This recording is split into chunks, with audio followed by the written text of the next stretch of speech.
to everybody that is joining us here today for the open meeting of the Federal Election Commission for Thursday, October 29th, and we will now come to order. I wanted to say a few words at the beginning, as I understand does Commissioner Goodman as well, about the passing of a longtime employee of the FEC, Andy Dodson, who was a report analyst and assistant branch chief at the FEC for 26 years. Andy had a profound impact on the lives of many people at the FEC. He was a consummate public servant, dedicated to the division, and always going out of his way to help his colleagues. His commitment to the FEC and his loyalty and kindness will always be remembered. So, Commissioner Goodman. Oh, yes. Thank you, Madam Chair. Yeah. When long-term employees of the Commission leave us earlier in life than expected, it's something that certainly deserves remarking about, and the service that they performed, not just for the agency, but for the United States public. And so it's in that spirit that, we would like to recognize Andy Dodson. He was a former assistant branch chief in our reports analysis division. He recently passed away, and I extend the Commission's condolences to his wife Pat and his children George and Jesse.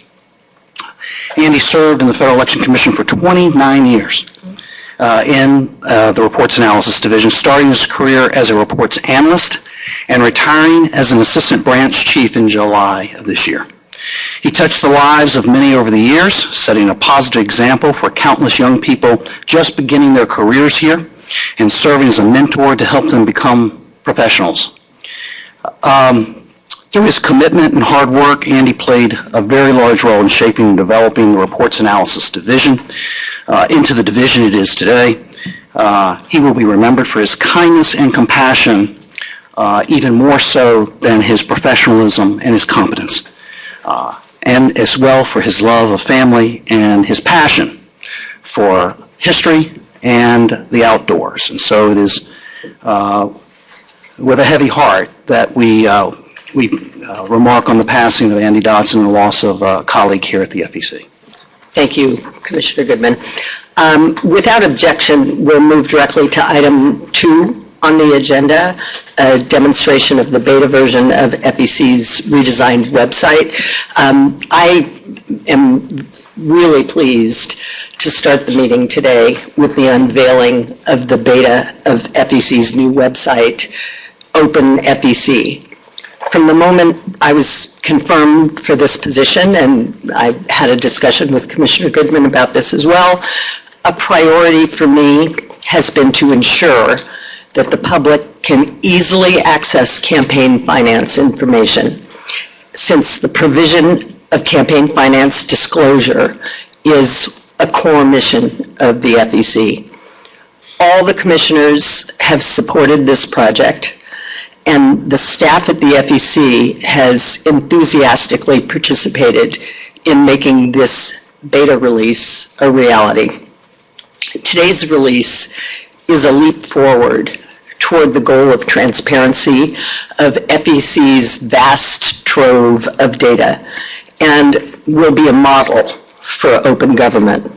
The website is a work in progress, as it was built on an agile design model to involve real users in ongoing testing and feedback. We will design features in response to the comments. So all of those of you here and anybody else who's watching, please give us your feedback on the new beta. I want to thank our partner 18F and FEC staff for their hard work and dedication to this project. Particular thanks goes to Alec Palmer for shepherding so valiantly this project to this point, our staff director, Wei Lo, who is the project lead, Jeff Chumley, Paul Clark, Amy Court, Amy Pike, Pat Fongbir Jati, Wenchun Jiang, Rohan Jayasekara, Jean Jiang, Joseph Kwan, Helen Gao, James Jones, Jonella Colmer, and Christian Hilland. Special thanks also goes to Leah Bannon, who is our 18F project manager, and her 6 outstanding staff members. So now I will turn it over to Alec Palmer for the main event, the demonstration of the site. And after the demo, I'll invite my colleagues to make comments before we go to the rest of the open meeting. Thank you, Alec. Thank you. If we could have the commissioners take the front row, because we're going to be bringing down the screen and turning on the projector.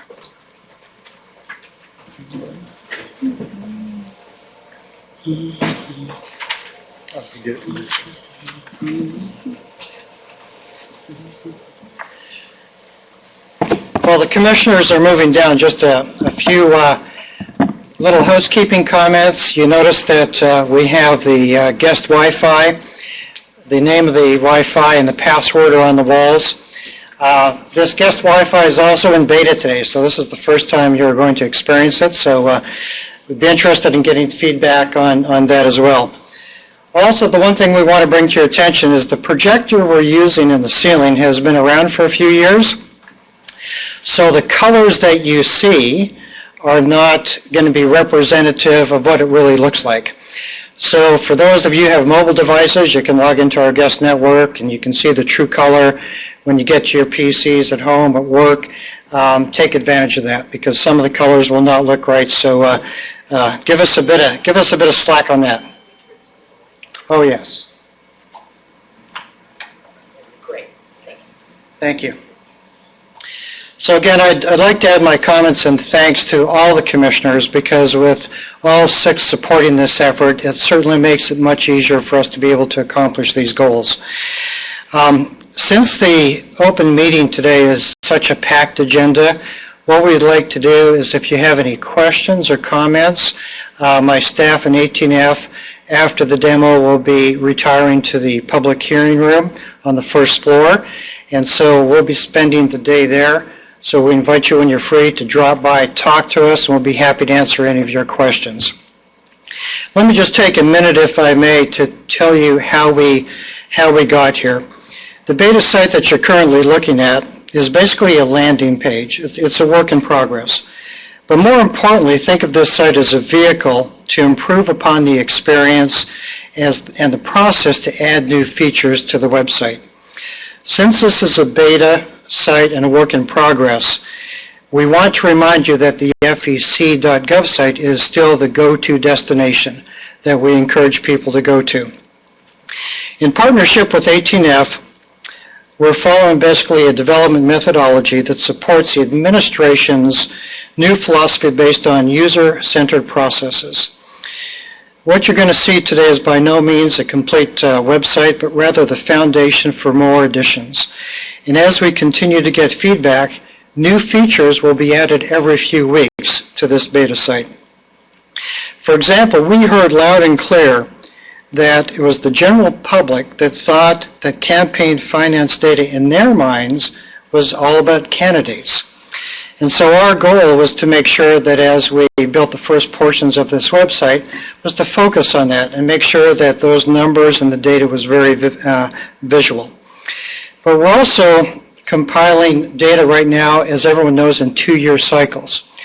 And we had a suggestion, would it make more sense perhaps to put 4-year cycles for the presidential candidates and 6-year cycles for the Senate candidates. We already have some great ideas on how to do that.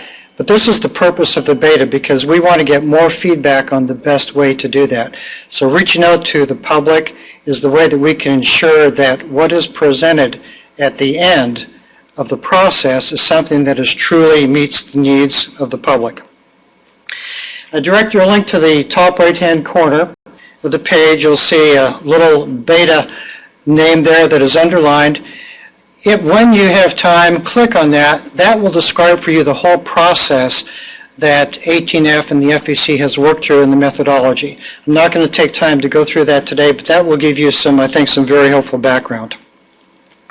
Now, if we scroll down to the bottom right-hand side of the page, you'll see the feedback button.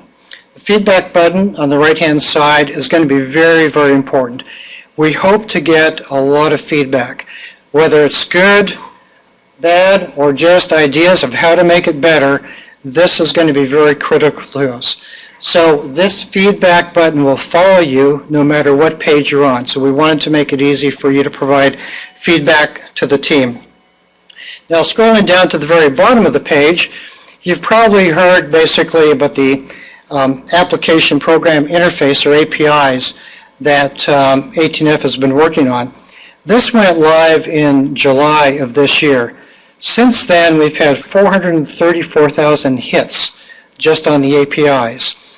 And again on this, because this is very technical but so powerful, the staff this afternoon and later this morning will be able to answer any questions, provide more detailed demos on the APIs that are available, because the APIs are really the foundation of our disclosure data, and it will make the ability for people to be able to get to the information that much easier. Let me talk just briefly about open source. The methodology that 18F used was basically everything is open source. This has a lot of advantages. Because the code is open, it means that basically that whatever 18F has developed can also be used by other government agencies free of charge. When 18F develops code on other projects that may be valuable to us, we can get it free of charge. So it's a philosophy that basically, rather than write code once, pay for it every time it gets deployed, with open source, you write it once, you pay for it once, and it's unlimited use for everyone. So a great benefit to the taxpayers as far as saving their dollars. As it relates to cost, the cost of this project, as you read costs in the paper and things of that nature, keep in mind that this is not just the cost for the website, but we have worked on so many other things with basically our infrastructure, the cloud computing, the APIs themselves, a bit technical on the HTTPS, the security, the NIST or FedRAMP compliant capabilities, database synchronization, so many things that we've been working on that are the collateral benefits of this project and will provide a great foundation for us going forward as we look at things down the road like redeveloping our e-filing system to make that simpler. Well, now it's time to show you what you came here to see, and that's the demo. Jeff Chumley is going to walk through a couple of scenarios. He'll take about 15 minutes, and he's going to focus on the new features that you may not have seen before on the old site, and I think some exciting things of how we can get to data that we haven't been able to do before. And a reminder, we'll be downstairs after this to take any questions and also provide more detailed demos. Take it away, Jeff. Thank you, Alec. I'm going to be demonstrating the campaign finance section of the beta website, and to get there, you scroll down a little bit, and it's the first tile here that says Explore Campaign Finance Data. Now, before I start, all the new features and a lot of the improved features here started out as requests from users. And with 18F's methodology, when you take a request like that, once it appears that enough people want to see this, and you build scenarios. What person would use this? What questions would they ask that this needs to answer, so that during the development process, you're not just making a thing, but you're making a thing that you can check against the needs of the users. So when you're finished with it, it's very useful. I thought I would take that methodology and sort of turn it around and create a scenario of myself to walk you through using some of the highlights here. We won't be looking at everything, but the highlights. So my scenario is, I've just moved to Pennsylvania. And I am a freelance writer, and I've moved to Pennsylvania from New Jersey.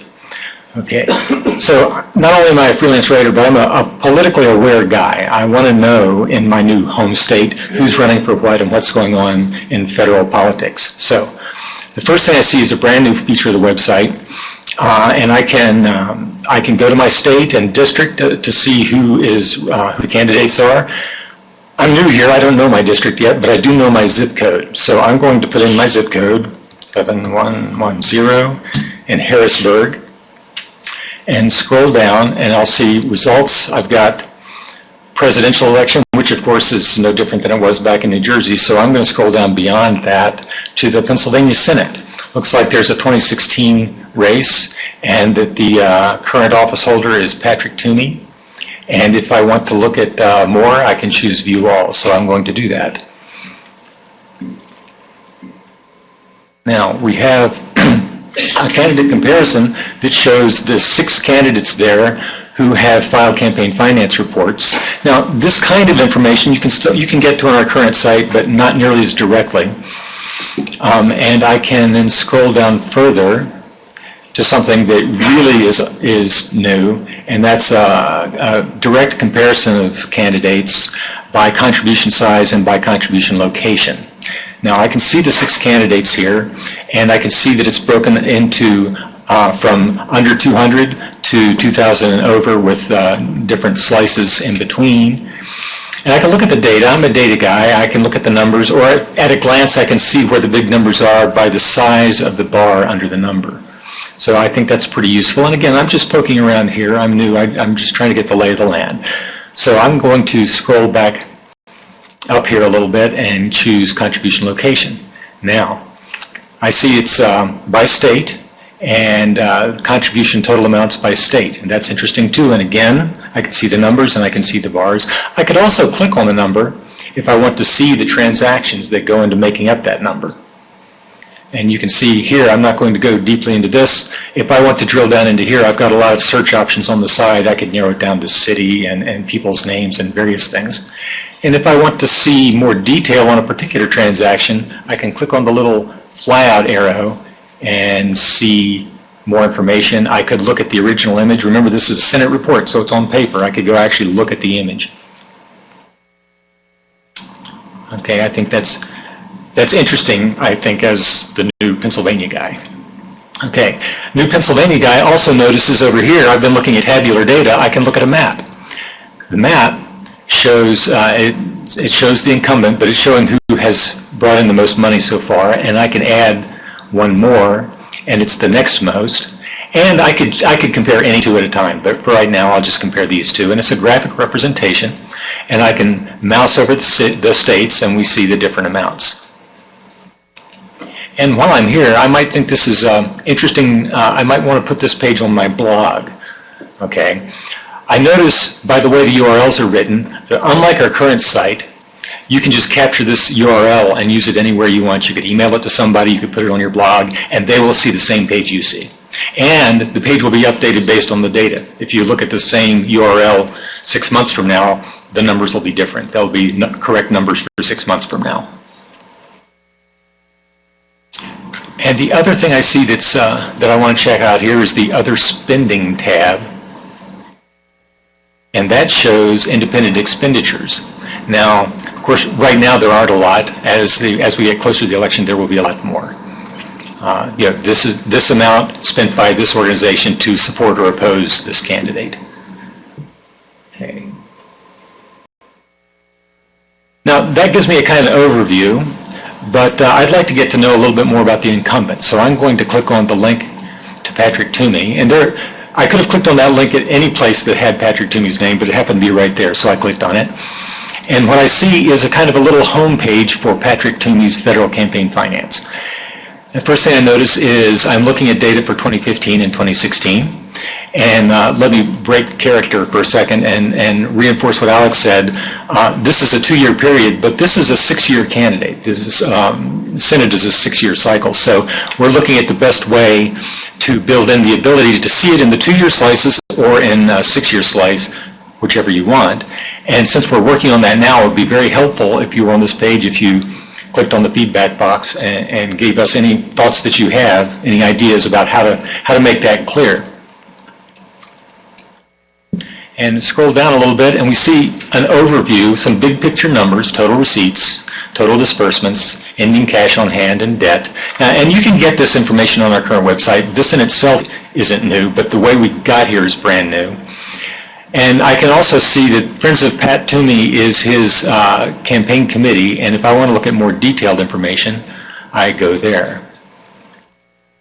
kind of like the other page was Pat Toomey's page, this is the Friends of Pat Toomey page. And it has a lot of stuff here that I can look at. There's a row of tabs here. Down here I can expand and not just see the total receipt figure, but see all the different breakouts of the different kinds of receipts. I can do the same for disbursements. I can see graphic representations during different periods of time for total receipts and disbursements and cash and debt. That all may be very interesting to me in the future. Remember, I'm a writer. I may be wanting to write stories and know about these things. But this tab, Receipts from Individuals. Now, you'll recognize this right away. I think we saw this when we were comparing candidates, but here it's just the one candidate, and it shows both the tabular and the graphical representation side by side. And I can look at contribution size and see the same kind of breakout as before, but again, it's just this candidate. This is different. Contribution employer, and this is something you can't get for instance, for Patrick Toomey on our current website. The employer, and the total amount from that employer. And again, I've already clicked through once, but I can click through to any of these numbers and see the actual transactions behind these numbers. And contribution occupation, again, this is brand new. We could go, for instance, and see all the attorneys who've made campaign contributions. Next to receipts from individuals, we have disbursements, and we have some purpose categories and the total amounts that line up with those purpose categories. That's interesting and new. And we can go to recipients and see where the money has been sent. Rather than just looking at each transaction, we can see them grouped together and get a big picture idea of how much money goes to different vendors. We could also click through and see the actual transactions. Then we have money between committees, and have other committees who have made contributions to Patrick Toomey's committee. And we could also look at disbursements from Patrick Toomey. I happen to know there are none yet, so there's nothing here. The last tab is filings, and it shows the current 2-year period filings, and that may change when we go to 6 years. Or I could look at all filings from this committee. Now, the all filings thing is kind of cool because some of these committees have been around for many years and have hundreds and hundreds and hundreds of filings, but you may want to pick a particular year, and you can do that here with a date range, or a particular type of report, like pre-election reports or something, if you wanted to drill down to just what you're looking for. That's probably the last part of this Pennsylvania interested in elections guy thing, but now the new Pennsylvania freelance writer that has some ideas might want to look around in a different part of the campaign finance data. I've had this thought about social media and campaigns. Now, all of this is new to varying degrees. For instance, you can search for receipt data, and you can search for candidates and committees on our current website, but this is much more flexible. If you click through to these, you see lots of other options. But the most new, that's not very good, but I'm going to say it anyway, the most new feature here is the disbursement data, because you really can't get to that in a very flexible way at all on our current website. And that matches up with my desire to dig into some data about social media. So I'm going to look at this, and I see there's a number of things I can search by. I'm going to go down here to the purpose and just try social media. And, come on.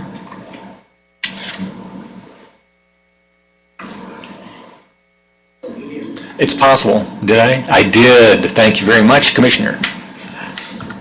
Social media. Try it. I did that on purpose. It's a feature. Okay. Gave everyone a heart attack. Thank you. Yes. Ha ha ha. Okay. So moving right along, there aren't that many. There's 2,000, but I'd expect to see more than that. But I noticed quite a few for Facebook, so that gives me the idea that maybe instead of searching for social media, I'll go up here to the recipient and try Facebook, which I will spell correctly, and we'll see rather quickly that there are about 12,000 disbursements to Facebook, and that's pretty interesting. And being the hip media technical savvy guy that I am, where there's Facebook, there's usually Twitter. And yes, there is. Not as much, about 620, but that's okay. Let me try one more, because Google is a big player in this area. Oh, and see a nice little waiting thing. I wanted to get a chance to show you that because most of these searches happen too fast for that. Okay, about 8,000. All right, well, this gives me the thought that, yes, there might be something interesting for me to look here when I'm ready to sit down and start actually working on a story. The other thing I wanted to dig into a little bit was I'm new in town, and another thought was restaurants and campaigns, because, you know, campaigns, people eat, they take people out to eat. There might be a story there, so let's correctly spell restaurant. And see, I was right. There are a few. There's only 400, so maybe let's widen the net a little bit and just try food. Food, and I'm looking down here. They're about 88,000, so that's more like it. What about in my new hometown of Harrisburg? Again, notice how fast that was. This is really cool. 30, and hey, I've actually eaten at a couple of these places. That's very good. Okay, so this is cool. It's fast, and again, if I wanted to just grab this and link it on my blog, I just copy that and paste it.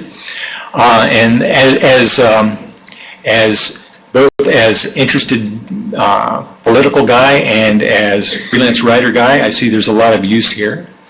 So that's pretty much the end of my scenario demo. I would like to point out a few things, and you can see them here. This is where we've been, the campaign finance data.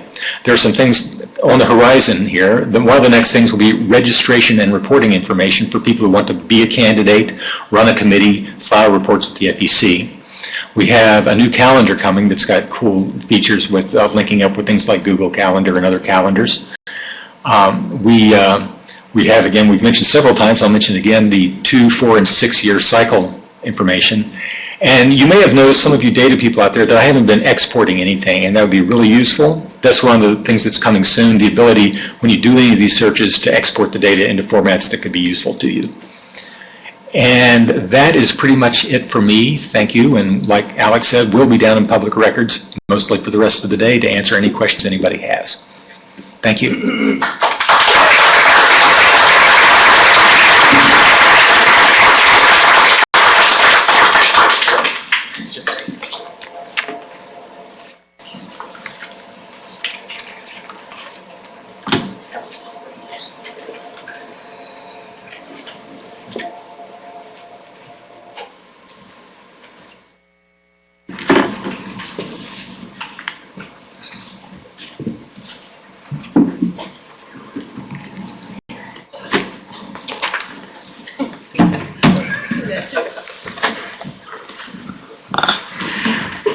Thank you so much, Alec. That was a great presentation. Really appreciate it. Fellow commissioners, anybody have any comments? Commissioner Goodman. Yeah.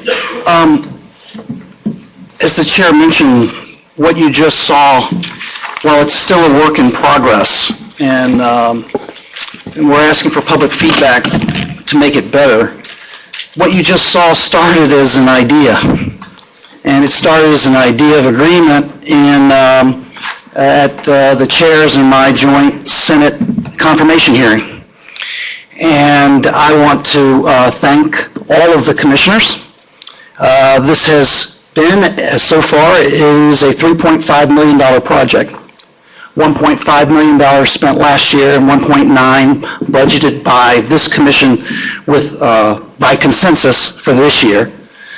And I just want to thank and congratulate the team that has worked in an inspired fashion to make an idea become a palpable, concrete result that you just saw. And Chair mentioned, the principal mission of this agency is to be a clearinghouse for all of the campaign expenditures in America, so that journalists, so that nonprofit groups, and most importantly, so that average citizens can access that data, and it will be clear to them, it will be speedily accessed, and it will be clear. And that is the number one fiduciary duty that this agency has to the American people for the billions of dollars that are reported here through this clearinghouse.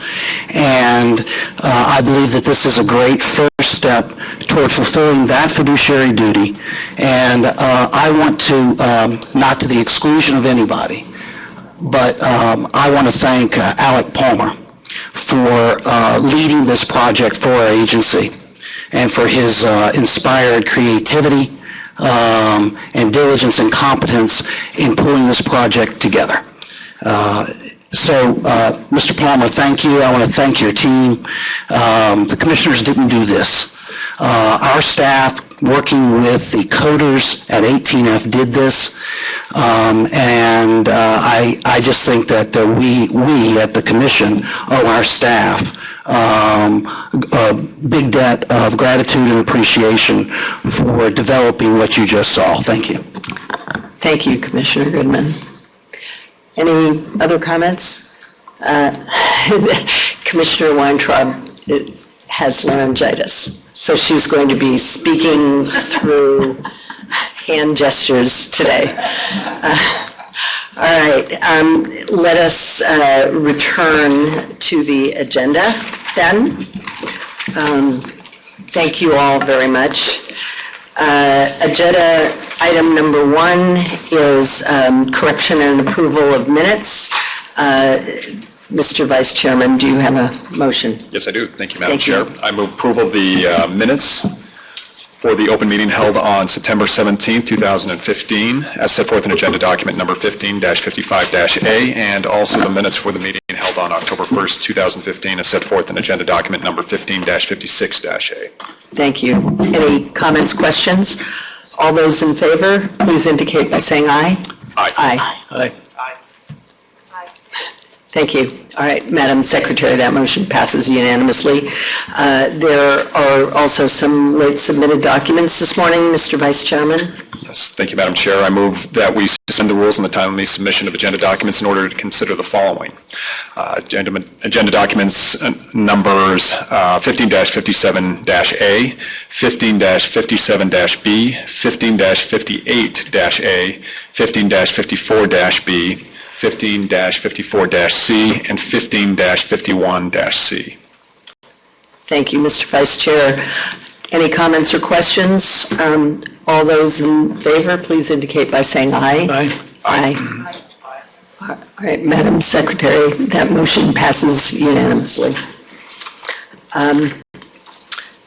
We are next going to item 3, the draft advisory opinion 2015-8 repledge. Is Mr. Zolt on the phone? Mr. Zolt?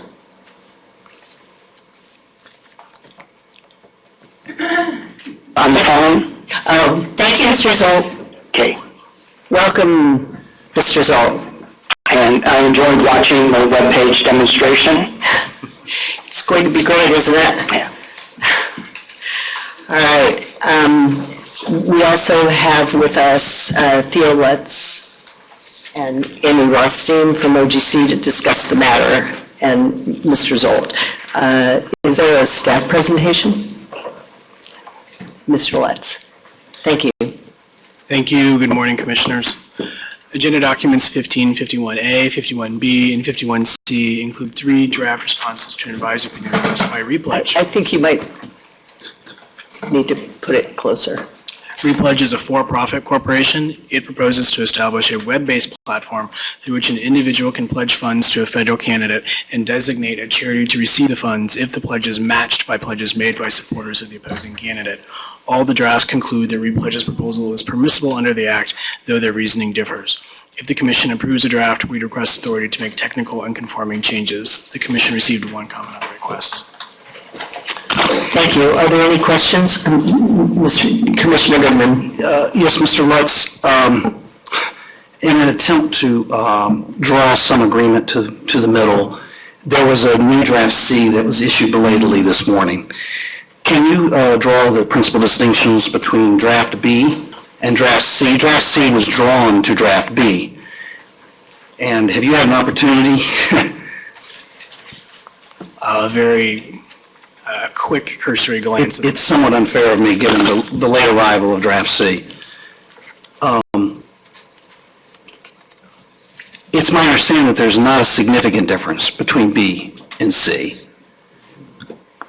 I hesitate to characterize the differences as significant, although I do believe the draft does try to reach some middle ground in the language between drafts A and B. Then I guess let me start off with, draft C was drafted to draft B, which at our last meeting, Madam Chair, draft B was the draft that you had supported. Correct. In an effort to meet a middle ground, we have abandoned draft A for purposes of trying to compromise. And our staff proposed to your staff draft C yesterday, and I apologize, you and I haven't had a chance to discuss it. Is there a disagreement on some aspects of draft C, so that we at least can identify where we may still be apart? Yes, there is a slight disagreement, and let me first indicate, I really appreciate having the conversations that were had between our staffs and that you made an attempt to come a little closer. My concerns that I expressed at the beginning of this matter was that we're making an exception here for the ban on corporate contributions, which I think is a serious issue.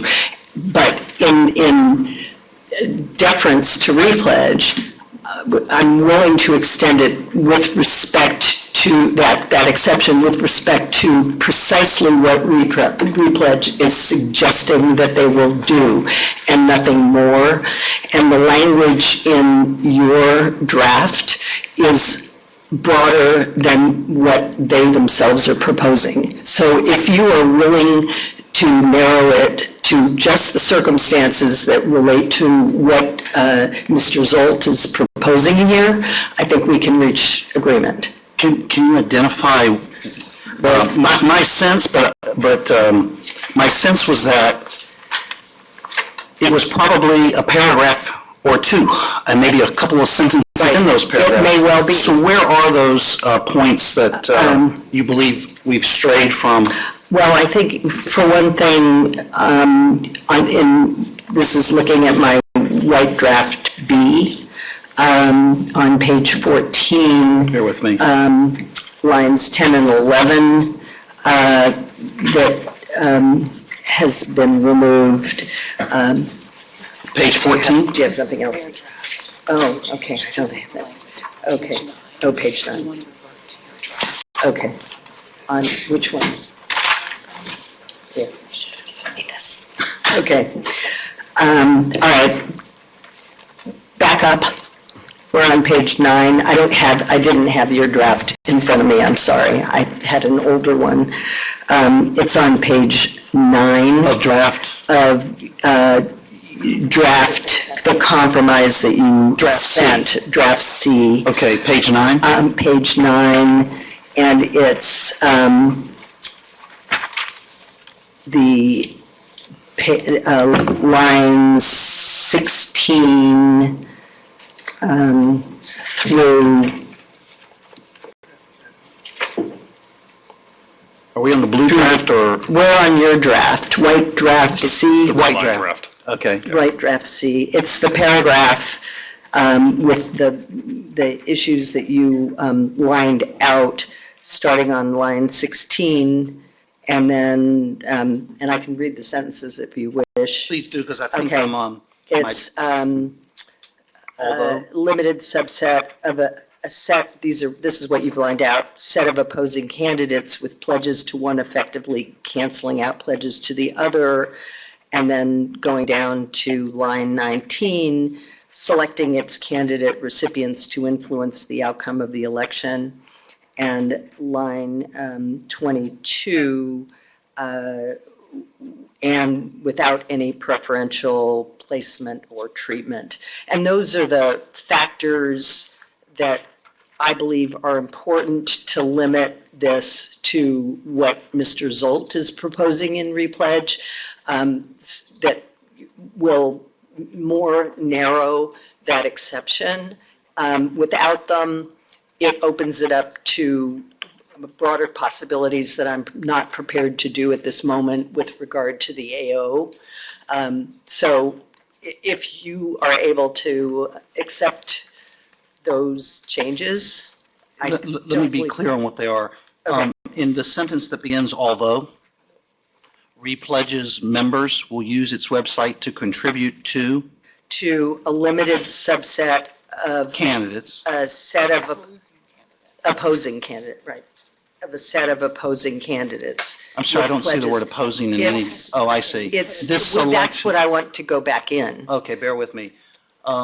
So Repledge's members will use its website to contribute only to this selection is. No, you can keep the first, yes, only to, well, you didn't, why didn't Which article do we want? This, A, the? you? Okay. All right, sorry. It was, it's the whole paragraph that you removed that we have in draft B in this particular paragraph. It's, although Repledge's members will use its website to contribute only to major party nominees in the 2016 presidential election, this selection of a set of opposing candidates with pledges to one, effectively canceling out pledges to the other. This is out. Okay, sorry, There's a dash, so Yeah, that was a this does subordinate not- clause, This yes. does not raise concerns that Repledge is selecting its candidate recipients to influence the outcome of the election, period. And then, as long as Repledge solicits pledges and transmits funds to opposing candidates requested by members, on identical terms and without any preferential placement or treatment, otherwise operates, or treatment, or treatment, period. And then at the end of the paragraph, you don't have this? Okay, you don't have this document? They don't, okay. Okay, okay. My fellow commissioners do not have copies of your draft. Well, the secretary passed out a draft blue, draft C. didn't get this before, the red line Oh. changes. So maybe we should take it. Mr. Zolt, what's your timing like? I have about 20 minutes left. You still have 20 minutes? Mhm. Yeah, Mr. Zolt has to, you're teaching a class, so he has to depart, and they haven't had an opportunity to look at this document. Shall we move this to the, I wonder if Mr. Zoll will be available later today? Mr. Zolt, So what is the time frame, Chair Ravel? well, would you, is there any time after your class, perhaps, and we could try to do it at a time certain Yeah, that? so Chair Ravel, I'm at home now. I'm driving to school. I'll get there in about an hour or 45 minutes, Oh, because it's LA. which is And good. that's It's somewhere. everywhere.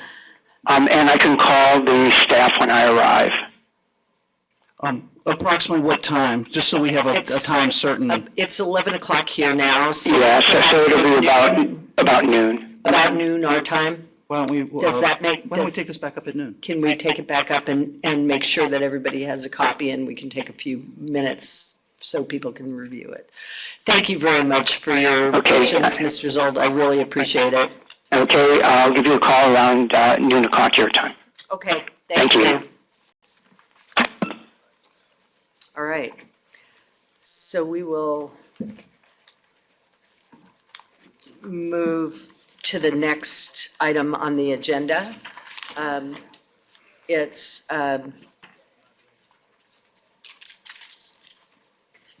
item 4, Draft Advisory Opinion 2015-9, Senate Majority PAC and House Majority PAC. Today, we have Nevins, is Nevin? He's not here? I don't see him. Theo Lutz and Amy Rothstein from OGC here to discuss the matter. And we also have Mark Elias, welcome, and Jonathan Burkon and Rachel Jacobs. If you'd like, you could pull up a chair, whatever your preference is here. Thank you very much for being here. Thank you. This one?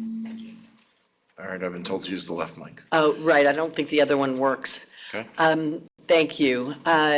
Is there a presentation from staff? Thank you. Mr. Lutz. Thank you. Agenda documents 15, 57A, and 57B are draft responses to an advisory opinion request by Senate Majority PAC and House Majority PAC. The requesters are independent expenditure-only political committees, otherwise known as super PACs, who support Democratic candidates in U.S. Senate and House races.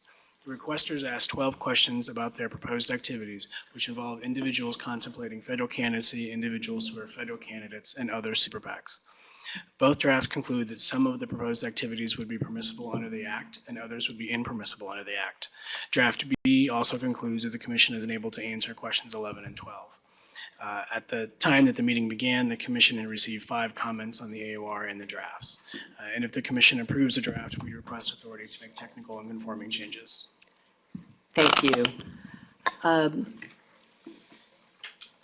Are there any questions of either council or Mr. Elias?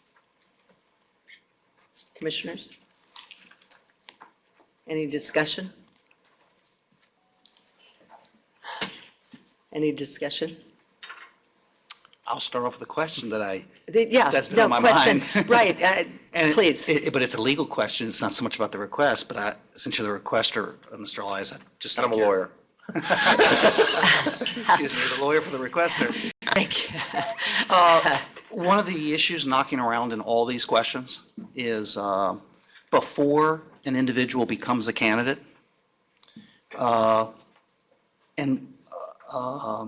the metes and bounds of this commission's jurisdiction to regulate at all. And the fact that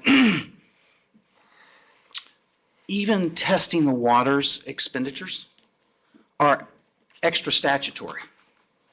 They are created by regulation. And so I guess I would just like your studied opinion as a practitioner in this field for a long time, and I know has given a lot of thought to this. When you look at GOPAC, when you look at Machinist League, when you look at the draft Kennedy cases, all those court decisions say that prior to being a candidate, this commission doesn't have jurisdiction over the individual. Now, by regulation, we've asserted some retroactive jurisdiction for testing the waters. And we only assert that jurisdiction if you become a candidate later. If you don't become a candidate, you never even have to report those testing the waters expenditures. So could you, your questions, now one of your questions ask about the triggering of candidacy. So that's a little bit different.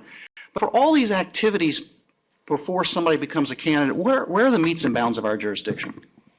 So first, I would just make a slight correction. There are a number of questions that I think we ask that don't rest on pre-candidacy. We ask a question about the definition of an event. We ask a question about the scope of agency, both of which don't have anything to do with triggering candidacy. We ask questions about activity by a super PAC when there is a candidate and the kinds of activity they engage in. So I just wanted to, I don't want people who have not read all of the various drafts of requests to think that Many of your questions Many of the questions. do implicate this question. So as to those, could you just help me think through the metes and bounds? Yeah, so I didn't mean that as anything other than a clarification so that people don't think that the request was just on those questions. So to answer your question directly, I would say 2 things. The first is that for purposes of the advisory opinion request and the advisory opinion process, I don't think this process does anything other than operates within the regulations lawfully promulgated by the commission. So I'm going to answer I promise I'm going to answer your question about my thoughts, but I think procedurally, the commission has enacted a regulation or promulgated a regulation That regulation, I don't believe, has ever been challenged in court. And an advisory opinion is not the process by which one would challenge that regulation. So I think in some sense, the scope of your jurisdiction in the advisory opinion context is the application of the statute and the regulations. Now I understand your point would be, well, what if the statute and the regulations aren't harmonious? And in fact, I'm looking at Commissioner Hunter, because we had a similar discussion way back when around a recount advisory opinion, where I think, and I don't want to characterize your position, you asked a similar question of, well, doesn't the statute not cover, isn't all of this exempt? And aren't the rules that you're asking for under this AO essentially outside, isn't the agency asserting a jurisdiction in something that in fact the agency has no jurisdiction? So I'll give you a similar first answer, which is that may or may not be true, but in the advisory opinion context, I'm here with the regulations I have and the statute I have, and I'm asking an advisory opinion under those regs in that statute. So those two long preambles to your question, I have not given an enormous amount of thought to this question because I think that the question of what you do with conduct that is testing the waters, that is and how you regulate or don't regulate testing the waters activities is a distinct question from what do you do with activity that is in fact candidacy activity that is simply done before people file paperwork with the FEC. So in other words, the fact that you have not yet declared candidacy doesn't mean you're testing the waters. And the fact that you are, so what would you do if you had a campaign that, or not a campaign, you had a person who was genuinely uncertain as to whether to run and wanted to take a poll or do some preliminary testing the waters activities, and what if, for example, they use corporate resources to do it, or they made the fundraising, the initial sort of political outreach calls out of their corporate office, I think presents one set of questions. I think it is a different set of questions if that person has decided they are going to run for office. They simply don't yet want to have triggered the requirements of the Federal Election Campaign Act, so they don't declare candidacy. So I think that that's one distinction. The second distinction is that I think that at the heart of this request, in some questions, is not whether the activity was lawful. Now, this is not, some questions do go to the lawfulness of activity pre-candidacy, as we propose engaging in it with prospective potential candidates. But part of what House Majority PAC and Senate Majority PAC want to know is if we engage in activity with people who are not yet candidates, right? But they are but we essentially go to them and say, look, you are not yet a candidate. You may not have made a final decision yet whether to run, but as an insurance policy, in case you're going to run, why don't we shoot footage of you now with you talking to camera about the issues that you would run on? Right. These are the things you may still not be a candidate, but you are providing us a vault of information and footage and other things that would allow us to more effectively run independent expenditures for you. I think that's within the jurisdiction of the Act. Now, whether or not the advisory opinion should come out one way or the other, I think it is within the jurisdiction of the Commission to determine whether that activity that is going to take place when someone is a candidate is or is not covered by 109.1721. So I don't know if that answers your question. Yes, Commissioner. If I am considering running for office, Yeah. and I come to you, a super PAC, because in testing the waters, of course, I'm looking for support, right? I'm going to any number of interest groups saying, if I thought I had sufficient support, it might tip my decision to decide to run, and you're one of those. Would I have your support? But I'm testing the waters, okay? And we agree that while I'm here, I will film a few issue spots on what my beliefs are about various issues. If I decide to run in the future, if I become a candidate in the future, you could use that as you may choose, okay? And then I never become a candidate. I decide against becoming a candidate, okay? At that point, it's clear, nothing, it's like a tree falling in a forest that nobody ever heard. Right. It becomes, it's insignificant in the future. Right. You're suggesting that if I become a candidate later on, the legal significance springs into existence almost retroactively. Well, And then that's my question is, how do I sort of bootstrap or assert jurisdiction retroactively over material or activity that I had very little jurisdiction over or none, right. given the decision not to run? So first of all, I'm here seeking an advisory opinion. So you all tell me, you all tell me whether it is or is not lawful to do that. That's actually what I'm asking. If I knew the answer to that, I wouldn't have any problem. I'm asking for your legal views as a longtime That's fine. practitioner. The second Right. is, I want to say, Commissioner Goodman, if you ever do run for the House or Senate, I would be happy to represent you. It would be a brave new expansion of my practice, but one that I would take on eagerly. I guess the difference between the way you're framing it and the way I frame it is, I think you're framing that as a question under the jurisdiction for candidacy and testing the waters, and I view it as a question, and it is a question of the application of 109.21, the coordination, the conduct prong.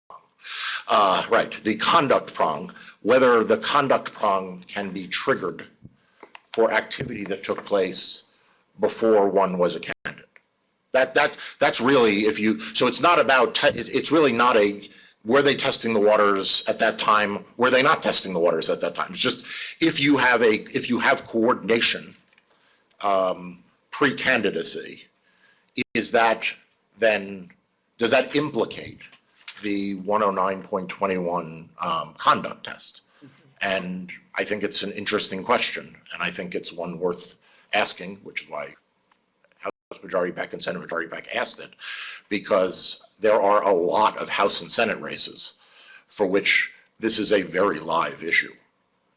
I realize that there is undoubtedly, because I read the newspaper, there is undoubtedly people who find this an interesting question at other levels, but in the House or Senate, where campaigns are not that set, there are candidates still considering getting into races.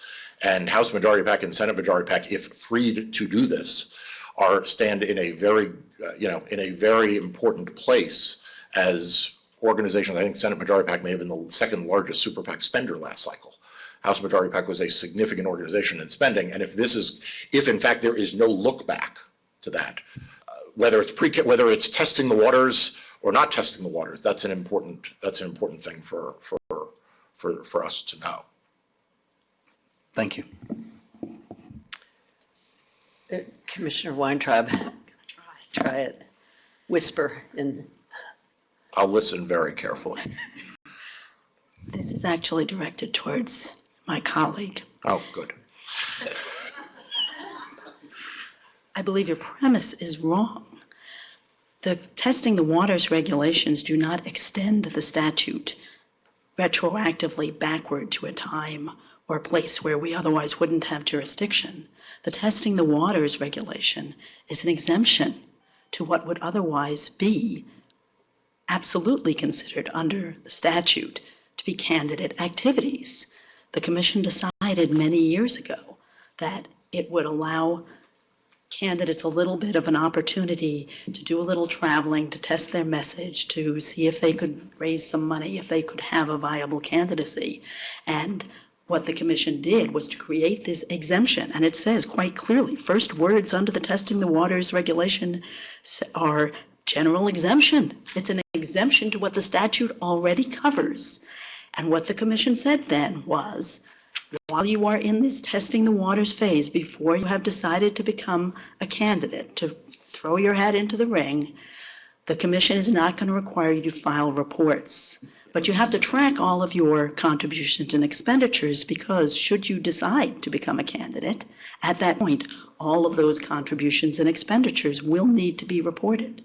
So the regulation doesn't read the statute backwards. The regulation provides a temporary exemption from reporting requirements for activity that is otherwise covered under the statute. And if I can just, I'm sorry. Please. I wanted to amplify one thing. The other question I mentioned the one of the coordination question. The other one is the soft money question as to whether or not if you have a circumstance where a pre-candidacy, again, setting aside the question of testing the waters or not, if you have pre-candidacy, which is why, by the way, we refer to them as a prospective candidate, right? Because this is someone who may be a candidate.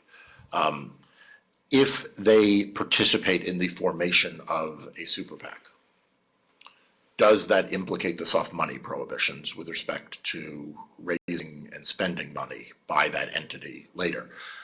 That I don't think, again, has been addressed by the commission before.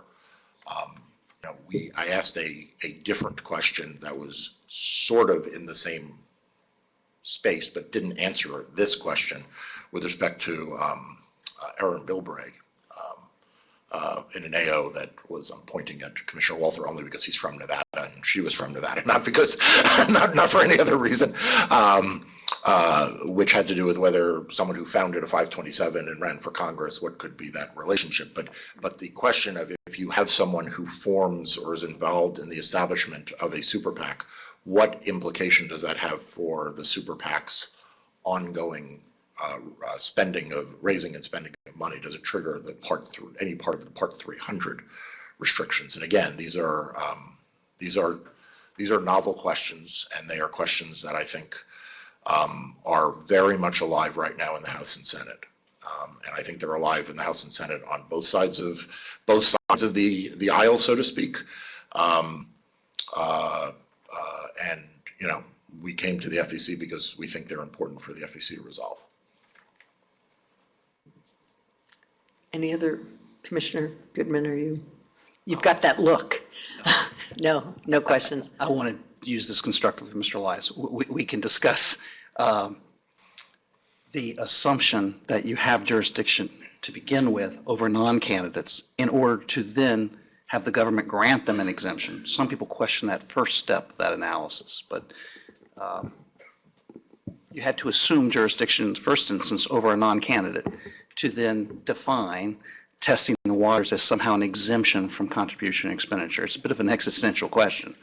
Well, it goes to the question of what's a candidate, when one becomes a candidate, because the statute talks about raising and spending money.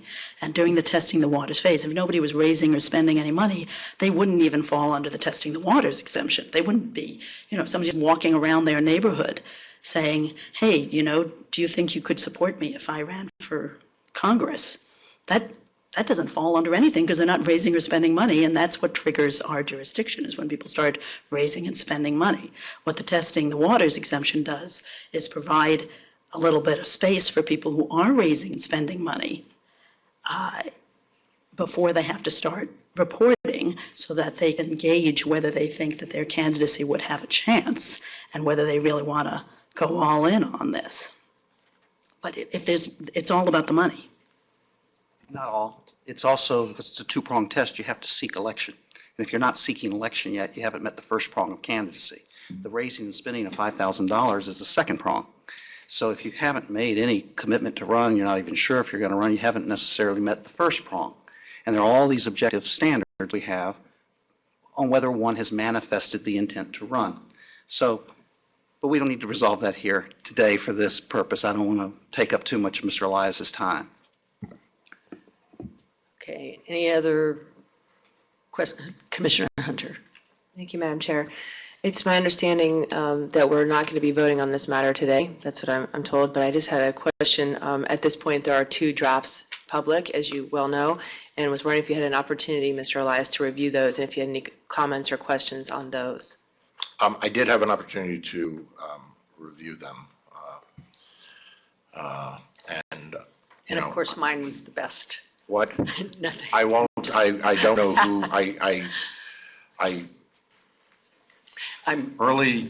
several years ago, I made the mistake Yes. of commenting about a particular draft in mind with a particular commissioner, it didn't serve me well. So I don't do that anymore. I will assume, Understood. I will assume that all 6 of you drafted both of them. I think that the 2 drafts are, as I read them, and I actually did a compare document, are substantially the same with respect to the first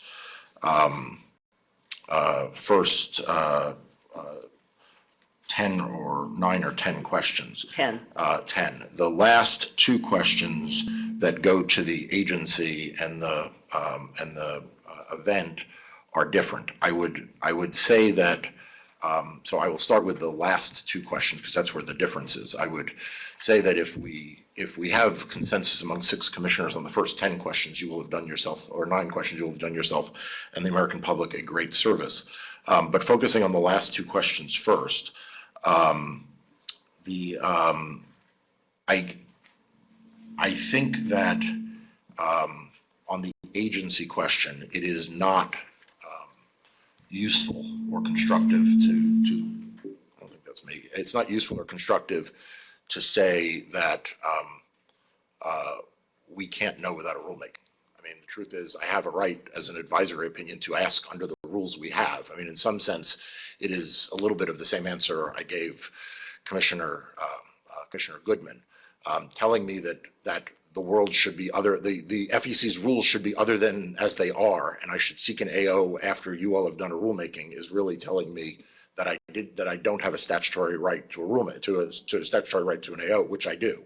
So I don't agree with the agency answer in draft B. I think draft B, we aren't going to answer because Citizens United came along and maybe the rules are different. Maybe they are, maybe they're not. I'm not fully sure I understand why Citizens United would have affected the FEC's definition of agency. But honestly, if it did, maybe it made it more permissive. Maybe it made it more restrictive. I mean, honestly, the agency rulemaking, for those of you who are here, was not a kumbaya moment. I mean, many people, including several of my clients, sought for a version of agency that was more permissive than the one that the FEC rested at. There were others who sought one that was more restrictive than the FEC rested at. And unless and until that rule is changed, which I mention that only because it strikes me as improbable that the 6 of you are going to find a place to move agency in light of all of the history and time that was spent coming up with a compromise. Telling me that I don't get an answer because there needs to be a post-Citizen United rulemaking, I think is both practically wrong and I think it's legally wrong. I think as a legal matter, I have a right to an advisory opinion under these regulations. I think the draft A probably gets the right answer, candidly. I think the commission has accepted a multiple hats theory for sons of candidates, for chiefs of staff of candidates who are chiefs of staff in congressional offices. It has ingrained the multiple hats theory, and to now say, well, maybe we don't actually mean any of that, unless there's a rulemaking, I think is wrong. And frankly, I'll just put my cards on the table. Absent you all telling me that the current precedent is not precedent, it is precedent. So I would hope the commission could come to 4 votes on that. On the last question of the size of event, my main disagreement with draft B is that it actually doesn't answer the question, right? The question we asked was, is there a minimum number of people? And the answer we get in draft A is no, there isn't a minimum number of people. The answer we get in B is 2 is too few. Well, that's great. I understand 2 is too few. That wasn't my question. So should I walk away with that believing that, okay, the answer for draft B is 3? Like what we asked was, is numerosity a factor? And if so, is there a minimum number? Draft A has the virtue of clarity. It says, no, there's no minimum number. Okay, got it. We look at other indicia, and it's not based on whether it's 5 people or 10 people or 4 people or 2 people. Draft A, again, draft B says, well, 2 is too few, but that actually wasn't the question. We mentioned 2. We mentioned 2, 3, 4, 5 as as a inducement for you to tell us that if numerosity matters, that there is a minimum number that's too few. What is the minimum number? But just telling us 2 is not enough doesn't, then I guess I walk away from draft B thinking the answer is 3. Because, but so I think draft A is on balance on those 2 questions better than draft B. With respect to the other questions, like I said, I didn't see a huge material difference between them. Well, you just made the mistake. No. Let me say with respect, I mean, I take your point on the question relating to the number. And I think that's, of course, there is no clarity in the law with respect to that. And it's like the answers in some of the other responses, which is, you have to sort of look at it dependent on the circumstances. But I take your point about, the need for a little more clarity with respect to that. With regard to the other question about super PAC, the ability of agents to do fundraising for and their own candidate, but for the super PAC that is for their own candidate, that is not addressed in the law. We do not have a rulemaking with respect to that issue about the scope of fundraising for super PACs. And so it seems to me that this comes squarely within what both the Act and the regulations require, which is that the Commission can't propose rules and new rules in an AO. It's quite clear that it has to be done through the rulemaking process if there are no rules that are applicable, such as the case in this instance. And, I understand your frustration with respect to that problem, but we too often are using the AO process as if it's a rulemaking, which is inappropriate. I mean, the AO process should respond to the questions, yes, but only with regard to matters of law that we can make determinations about based on what the existing law is. May I respond? Sure, please. So I'm very interested in your I don't points of view. entirely disagree with you. However, I would note 2 things. One is that the advisory opinion process, and this is 112.1, any person may request in writing an advisory opinion concerning the application of the Act. Right. So the absence of a rule doesn't mean that the agency can't grant an AO. So to the extent we are seeking an advisory opinion under the Act, I don't think it's a very useful response to say, but we haven't done rules yet, because then the Congress would, then you would have said you can only seek an AO under the rules, but not under the Act. No, I understand. And I think in this case, neither of them is directly applicable. Yeah. You absolutely, counsel has indicated that your request is appropriate request for an AO. I have no quarrel with that. I think that's absolutely true. And I do believe that you're entitled to the best we can do to give you advice with respect to the applicability of the Act and the rules. My view is just in this circumstance, and if you look at 112.4DF and 52 USC 30108B, we're not permitted to use rulemaking, to use AO processes as essentially rulemakings. I guess the second point, though, that I would make is that we didn't ask the question. Maybe we could have, maybe some would have liked us to, but we didn't ask the question whether candidates under the prior Senate Majority PAC, or then called Majority PAC, House Majority PAC AO, can solicit for super PACs. We asked a question about agency, and the agency rules I don't think are implicated one way or the other by whether it's post-Citizens United, pre-Citizens United. And I would caution, and I say this humbly and with respect to all of you, but for those of you who ideologically favor more stricter adherence to the regulatory framework. That's not to suggest any of you are not in favor of the regulatory framework, but for those of you who tend to be more regulatory minded. Sending a message that because of Citizens United, I no longer need to pay attention to the existing agency rules, I would caution you, and it's why I started. My clients didn't support the existing agency rules. We thought they were too strict. There were others who thought that they were too loose. And if the message I walk away with is post Citizens United, those agency rules are just a blank slate again, we will live to fight another day. And we will go back to apparent authority. We'll go back to a whole bunch of things that in the comments, my clients filed comments on and others filed comments on that we lost in that rulemaking to actual authority. I'm sorry, not apparent authority. We wanted actual express authority. Remember express implied versus actual apparent?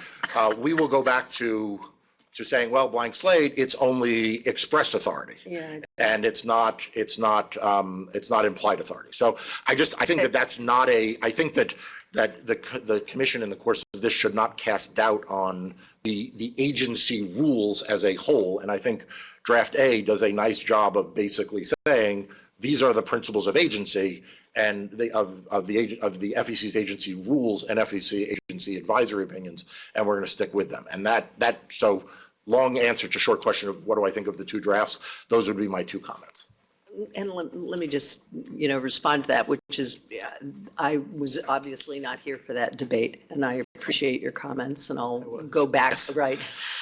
Thankfully, I wasn't, but from what it sounds like, but I will go back and take a look at it with that in mind. I appreciate the comment.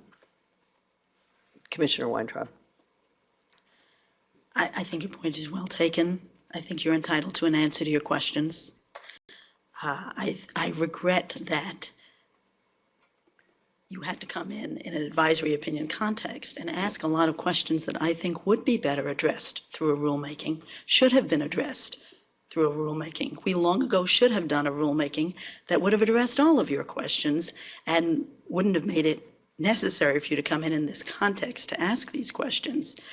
I think that, pretty much ever since Citizens United and since the advent of super PACs, I have been advocating within the building that we ought to do a rulemaking on how all of our rules, how the statute applies to super PACs, and whether any of our rules need to be amended in light of the advent of super PACs, because the facts on the ground have changed since we last did a number of rulemakings, notably coordination.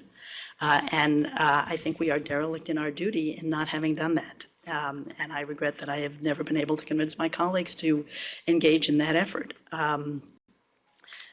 Earlier this year, I took another run at my colleagues and I said, on this testing the waters question, I said, it seems to me that there is a need for clarity out there and that we would do a service to everyone out there if we could provide some guidance on what we believe the parameters of the testing the waters regulations are, and when somebody falls within that bucket and when they don't, and what they can and can't do.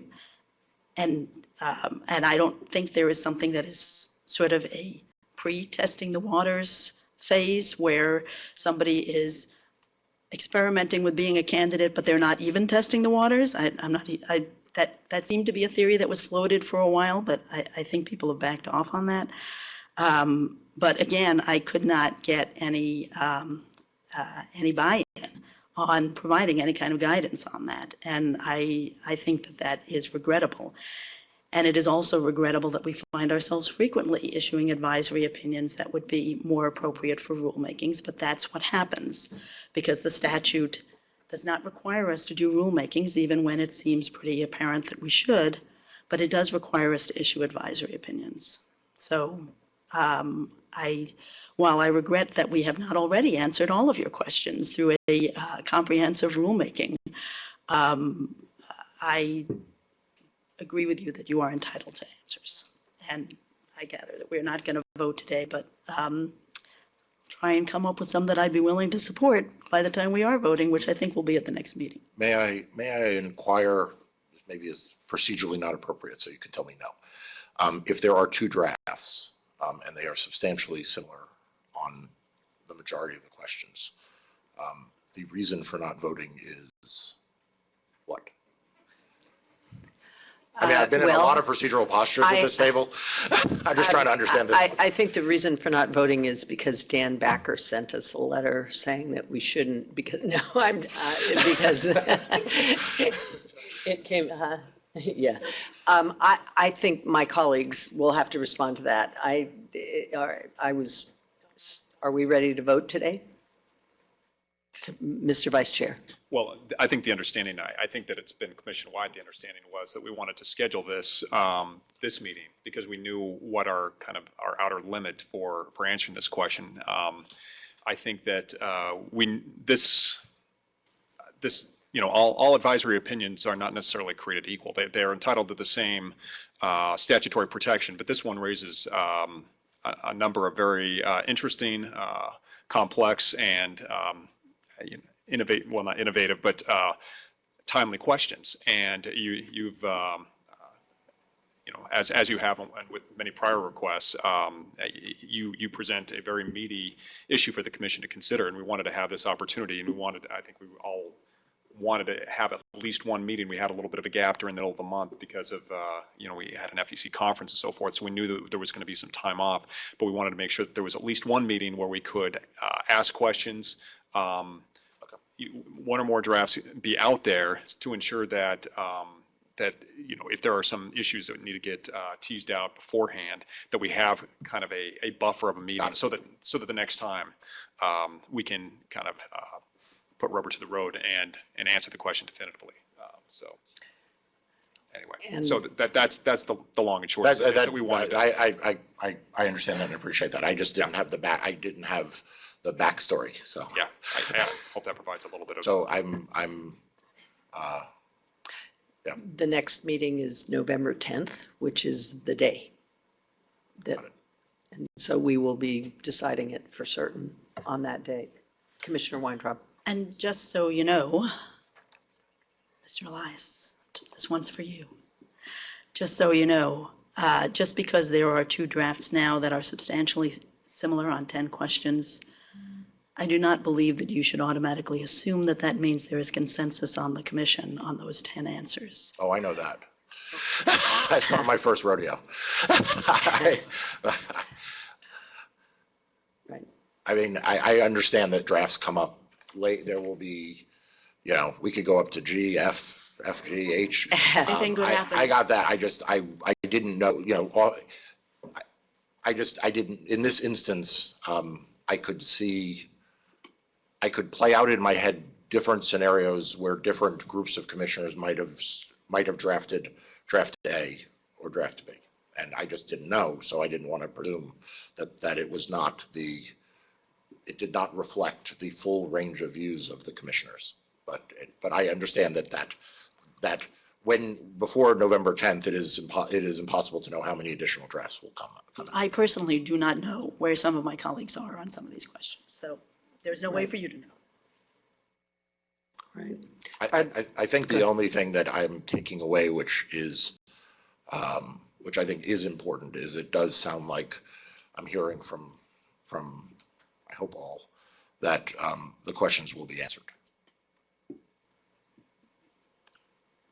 If there are 4 votes, the questions. Right. No, but that there will be a substantive engagement by the commission on the questions.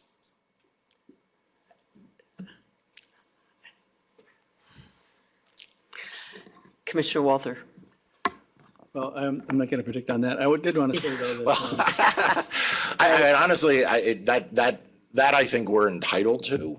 And I asked for, here's why, I'll put my cards on the table. I asked for a 30-day turn under the emergency rules. For those of you who have followed me on Twitter, I was active when it took the commission 10 days to say, I'm sorry, I shouldn't say the commission, the general counsel's office 10 days to deem the request complete without having asked a single clarifying question.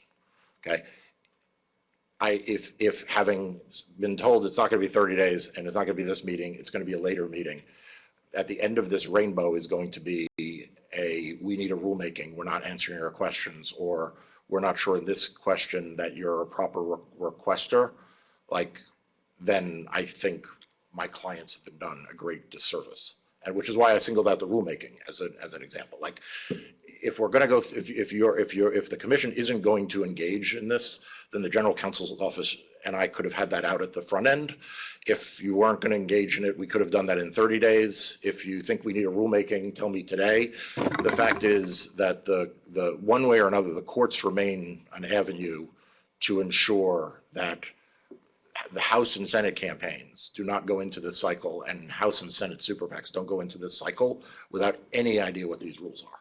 So I understand we may not get to 4 votes on everything, but if ultimately the commission is just going to throw its hands up and say this is all too hard and too complicated or too hypothetical or too whatever, like, tell me that today, because I don't actually think I don't think it would be appropriate. And like I said, there are other avenues of redress for us if that's the approach that the commission is going to take. Appreciate your Candor. questions and your candor, but as Commissioner Weintraub indicated, I don't believe that any one of us actually knows what the consensus or the views are of others necessarily, so I don't think we're in a position to be able to tell you that today, and totally understood. I mean, for myself, you know what my views are because you know that draft B is my draft. So Now I do, after now I you said know. mean things Yes. about it. So, I've now failed at this so you twice. know Next that. time this And- comes up in a hearing, I'm not saying which draft I like better. Yeah, but so, I mean, but I will promise you that we will come to a conclusion Okay, on the 10th. on the 10th. And if there's a delay and if there's any equivocation, I don't have any way of controlling that. Thank you. Is there anything further? Commissioner I was Walters? just going to go, I wanted to say a couple things. I agree that we should do a lot of these things by rulemaking, and we all have our own ideas on what those rules ought to be, and we could work on agency again, Mark, for another year or two and try and reach consensus. I mean, we did go through the ringer on that, but I think this is important enough where you're entitled to an opinion. I can see where the question matter as well, we don't have law on the subject. Well, we have done enough, I think, to give an opinion. And I think also that, as you know, we've had some deadlocks recently. And I think that in response to that, some of us feel that to give a modicum of advice to the public, that we would not overly question whether or not there was a hypothetical whiff in some of the IOs we received in the last few years. I think we've been willing to try and give an answer, even though maybe there was some hypothetical aspect to it, because we felt the need to give whatever input we could give on the subject for the public. Yeah. And so that's my theory. Let me just be clear, there cards is on the nothing hypothetical in this advisory opinion, nothing at all. The Senate Majority PAC was the second largest spender in Senate campaigns last cycle, and you can look at its FEC reports on your fancy new website. It and House Majority PAC are both actively engaged in elections this cycle, and they are engaged in all of the activities that are permissible. Senate Majority PAC has sought 3 advisory opinions from this agency under now 3 different names, by the way, starting with Common Sense 10, then Majority PAC, then Senate Majority PAC. House Majority PAC joined Senate Majority PAC in the last one that dealt with members of Congress soliciting funds on their behalf and attending events, and that wasn't hypothetical. Members of Congress solicit funds within federal limits and attend events within the rules of the FEC. And likewise, if the rules are going to change now, if the rules permit now a broader level of engagement than they had understood the case to be, then that's it. They'll engage. I mean, this is not going to be a situation. We are not asking hypothetically to allow Crossroads GPS to do it. We are asking because this is real. This is a live issue in House and Senate super PAC world. Well, I was just laying my cards on the table. I agree with that. All right, is there anything further from the commission? Anything else you'd like to tell us? Mr. Elias? Now you've got 14 minutes to prepare for Mr. Zolt. Right. Thank you. Appreciate the clock. Thank you very much. Thank you. Thank you very much. I appreciate it. I'll see you on the 10th. The 10th. Thank you. So do we want to take a few minutes to take a look at this before it's 11:45, and we promised him that we will call him at noon, so we will take a brief hiatus and come back at noon sharp to call him. Thank you.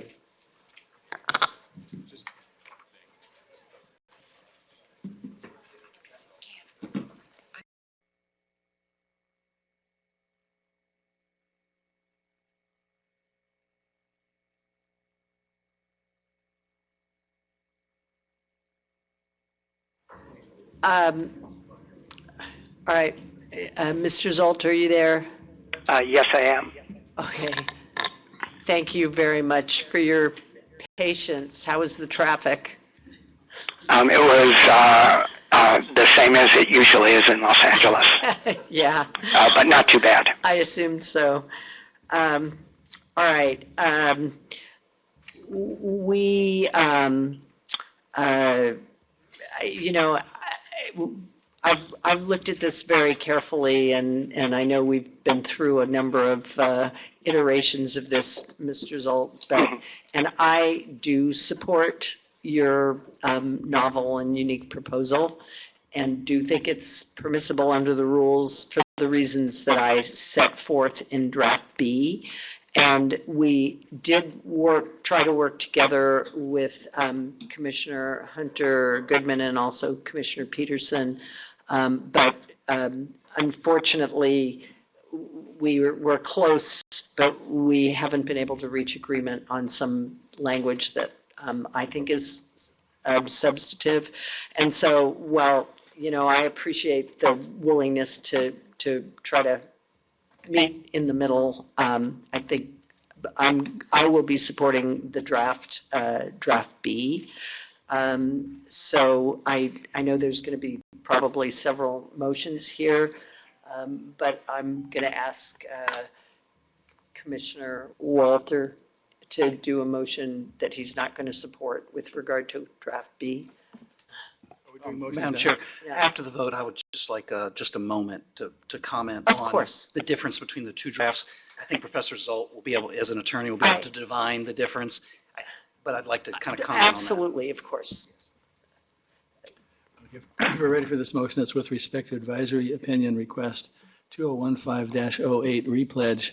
I move approval of agenda document number 15-51-B, which is draft B, and authorize OGC to make any necessary and technical conforming edits, which hopefully we won't have to have that authorization in the future. Thank you very much. If there's no further comments, all those in favor, please indicate by saying aye. Aye. All those opposed? No. No. All right, Madam Secretary, that motion fails by a vote of 1 being myself to 5 with Commissioner Weintraub, Walther, Vice Chair Peterson, Commissioner Hunter, and Commissioner Goodman voting no. Is there another motion? Did you want to No, I'll speak after. speak after it? Okay. Thank you, Madam Chair. I would move in the consideration of draft advisory opinion 2015-08 repledge. I move approval of agenda document number 15-51-A, which has been known as draft A. All right. Are there any questions, comments? Hearing none, all those in favor, please indicate by saying aye. Aye. All those opposed? No. No. Madam Secretary, that vote fails, that motion fails by a vote of 3 to 3 with Commissioners Goodman, Hunter, and Vice Chair Peterson voting yes, and myself, Commissioner Walther, and Commissioner Weintraub voting no. Commissioner Goodman. Yes. Professor Zolt, I just wanted to make some comments while we have you with us. There was a good faith effort to get to yes, And you should know that your fellow Californian, the chair, did try to get to yes with the 3 Republican commissioners. However, not all is lost, and although we were unable to agree on one draft, when you look at the differences between the drafts, I think you're going to see a bottom line answer that there were 4 votes to advise legal approval for your platform, and that the disagreement between the 2 drafts was solely upon the legal reasoning on getting to yes. I think much of that legal reasoning was peripheral to the yes that you wanted, and there was concern among commissioners about precedential effects of the reasoning that we approved. So I would encourage you to read closely the 2 drafts that garnered 4 votes in combination, and I believe that between them you will be able to divine comfort on the basic legality of your proposed platform.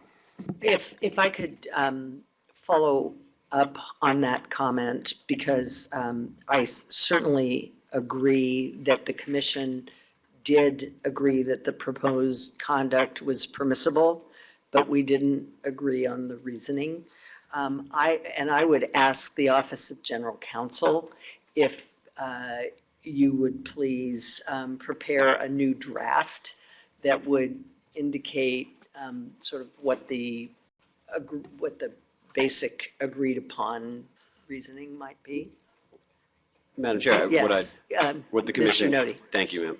What the commission has sometimes done in these situations is approve an advisory opinion that says simply the commission concludes that the activity proposed in the request is lawful. The commission could not reach an agreement by 4 affirmative votes. That's the rationale for that reason, for that conclusion. And we could prepare that and circulate. The deadline for this AO is tomorrow, so we could prepare that and circulate it on tally for tomorrow if the commissioners who don't agree to that are willing to object for the record only.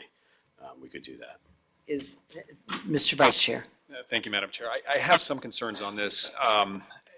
We were, as Commissioner Goodman pointed out, I think the biggest issue here is the precedential issue. As I explained last time, I believe that repledge fits comfortably within the precedents that we've established here at the Commission through the advisory opinion process with respect to payment processing services and platforms. Believing that so long as the service is provided to the donor, not to the political committee, and that the payment is processed in a commercially reasonable manner that's in accordance with industry standards, that is the gist of the reasoning that has governed our prior opinions. And my concern here was not answering questions that weren't presented. We had the factual scenario that was presented by Mr. Zolt in his requests, and it involved opposing candidates.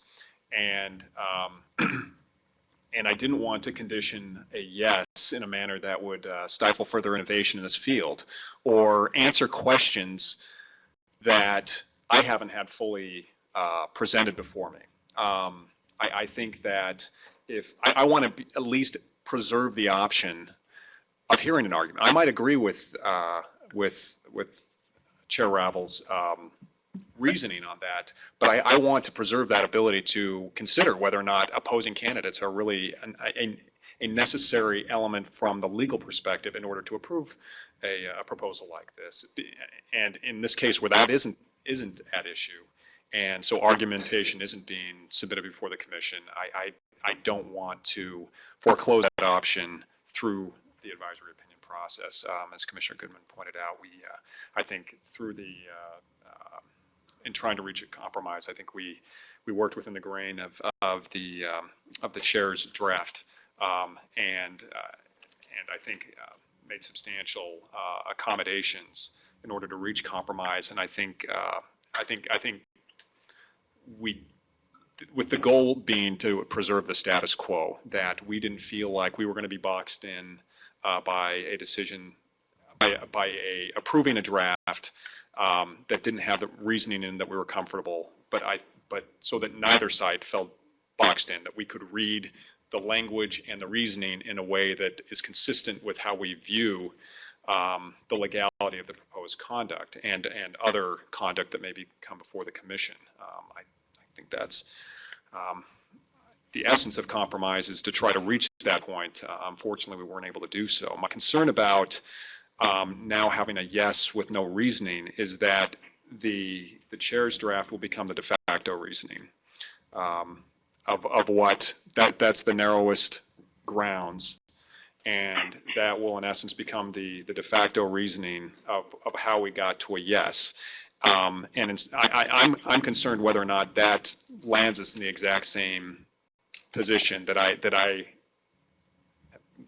led to us going through this lengthy process of negotiations over trying to find a compromise. And I'm not sure that I'm comfortable with having that draft in this case, if that is going to be if that is going to either be the legally binding or the functional outcome of approving such a stripped down yes with no reasoning. And so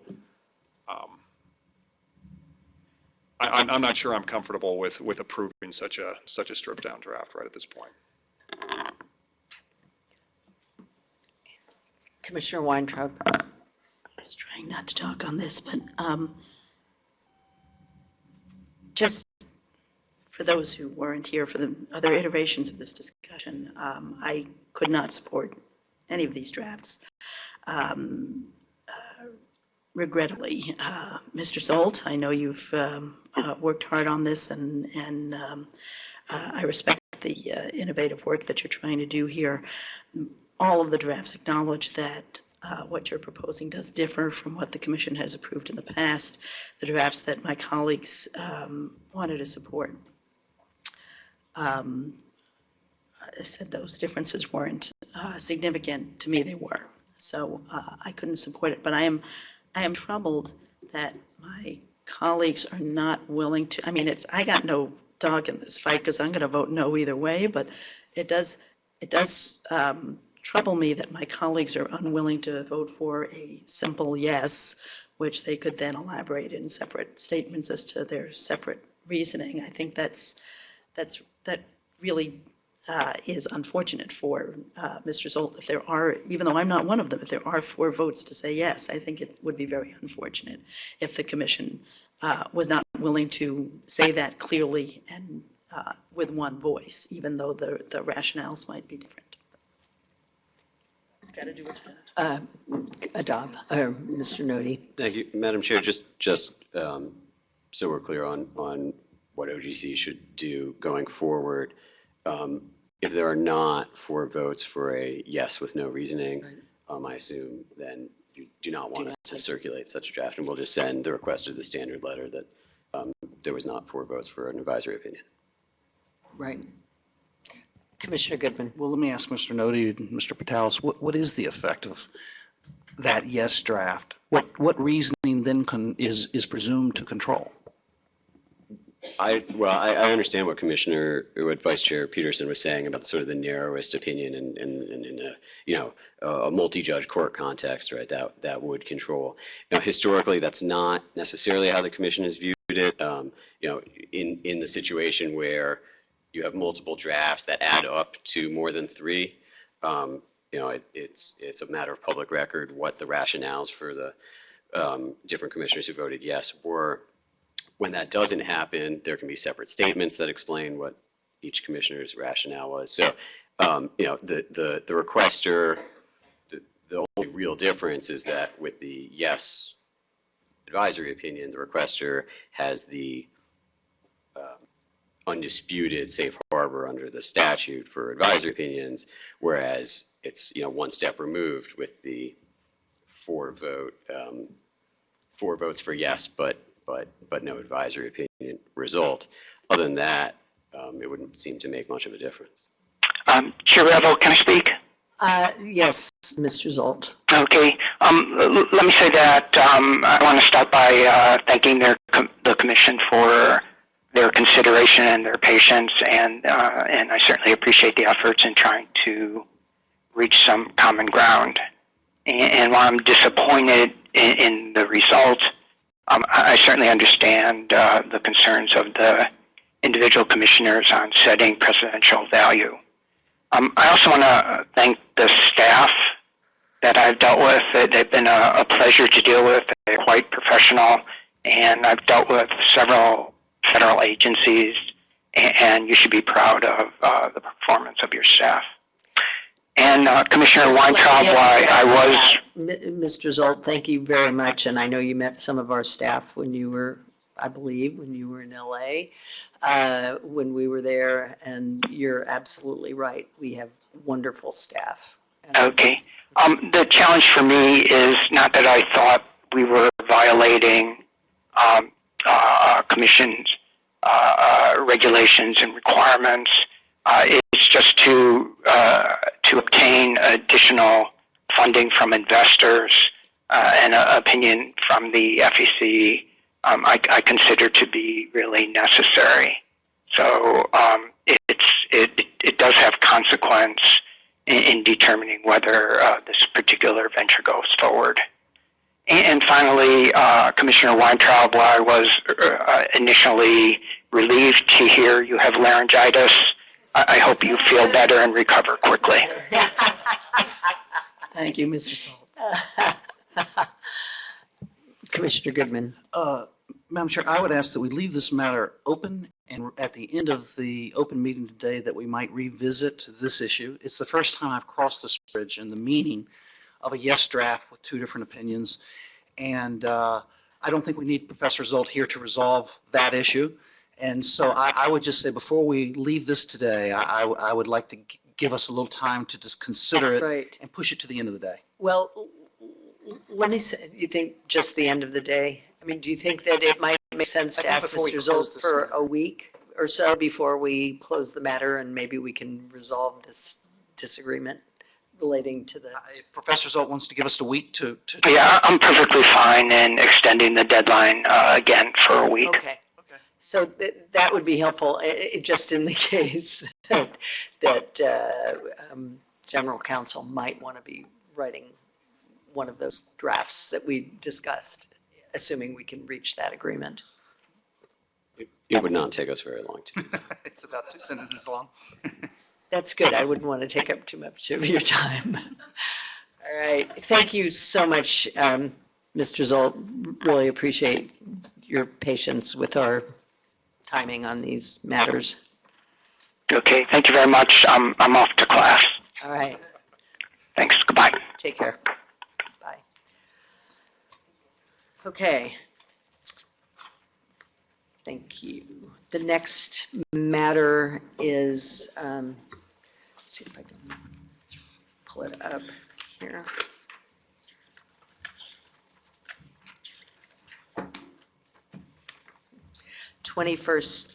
It's a draft advisory opinion 2015-10, 21st Century Fox. And we have Joanna Waldstreicher and Robert Na here, and also Requesters Council. And thank you both for your patience as well, Ki Hong and Charles Ricciardelli. Thank you. Welcome. Thank you. Is there a presentation, Ms. Waldstreicher? Thank you, Chair Evel. Good Thank afternoon, you. Commissioners. Agenda document 1558A is a draft response to an advisory opinion request submitted by 21st Century Fox.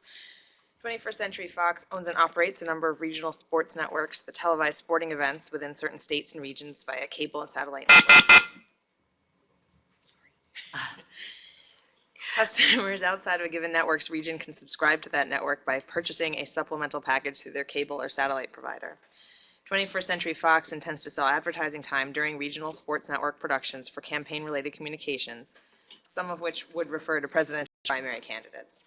The request asks whether, in calculating how many persons can receive a communication referring to a presidential primary candidate, for purposes of determining whether the communication is an electioneering communication, the only persons outside of a regional sports network's local market that must be counted are those that have access to the network on which the communication is televised. The draft concludes that in those circumstances, the only persons outside the network's local market that must be counted are those that do have access to the network on which the communication is televised. We received 2 comments on the request and no comments on the draft. I'm happy to answer any questions. Are there questions for Ms. Waldstreicher? Commissioner Weintraub? I'm not sure if council knows or if the requesters council knows, but when we calculate who can, whether 50,000 or more persons can receive the communication, how do we deal with commercial establishments like bars? I mean, these are sporting events that we're talking about broadcasting, so I would imagine that there's some people going to watch it at the local sports bar. That would be more than a typical family. Does the FCC look at things like that? Well, there's no precedent on that, Commissioner, but I don't think you do track those because it's not in the rule. When the rule talks about calculating how many have access to it, it only talks about family. So we go with that standard. Mr. Vice Chair. Thank you, Madam Chair. This draft got out probably a little later than we would have liked. First of all, just want to give you an opportunity. Do you have any, have you had an adequate chance to review this draft? And were there any questions or concerns that any of the reasoning of the language gave rise to when you were reviewing it? We have reviewed the draft and we have no issues with it. So. And if I could just ask point of clarification, I guess both to council and to just to make sure that we're all understanding, make sure it's clear. On page 2, starting on line 14, the short answer to the question, where we say, in calculating how many persons can receive a communication referring to a presidential candidate for the purposes of determining whether it is an electioneering communication, the only persons outside an RSN's local regional sports network, for those who haven't read the request yet, outside of a regional sports network's local market that must be counted are those that have access to the network on which the communication is televised. I just wanted to make sure that it's clear that when we talk about those who are outside the network, those are counting towards whatever market that they reside, not towards the end market, so that you don't have a ludicrous result that, I don't know, Masson, let's say that's reachable in California, and you just happen to have, and let's say that there were 40,000 households that could be reached in Maryland, and there were 10,000 in California. Those 10,000 don't count towards Maryland's baseline, and the language was a little bit. It could be interpreted a little bit confusingly along those lines, but I just wanted to make sure that was the understanding from General Counsel. I see Mr. Knopp nodding vigorously, and I believe Counsel understood it the same way. Yes, that was our understanding. I just wanted to have it on the record that that's the understanding, so that should anyone raise questions about that in the future, that's what we're talking about when we answer with the language that we have here. So that's the only thing I'd add. Any other comments, questions? Commissioner Weintraub. Thank you.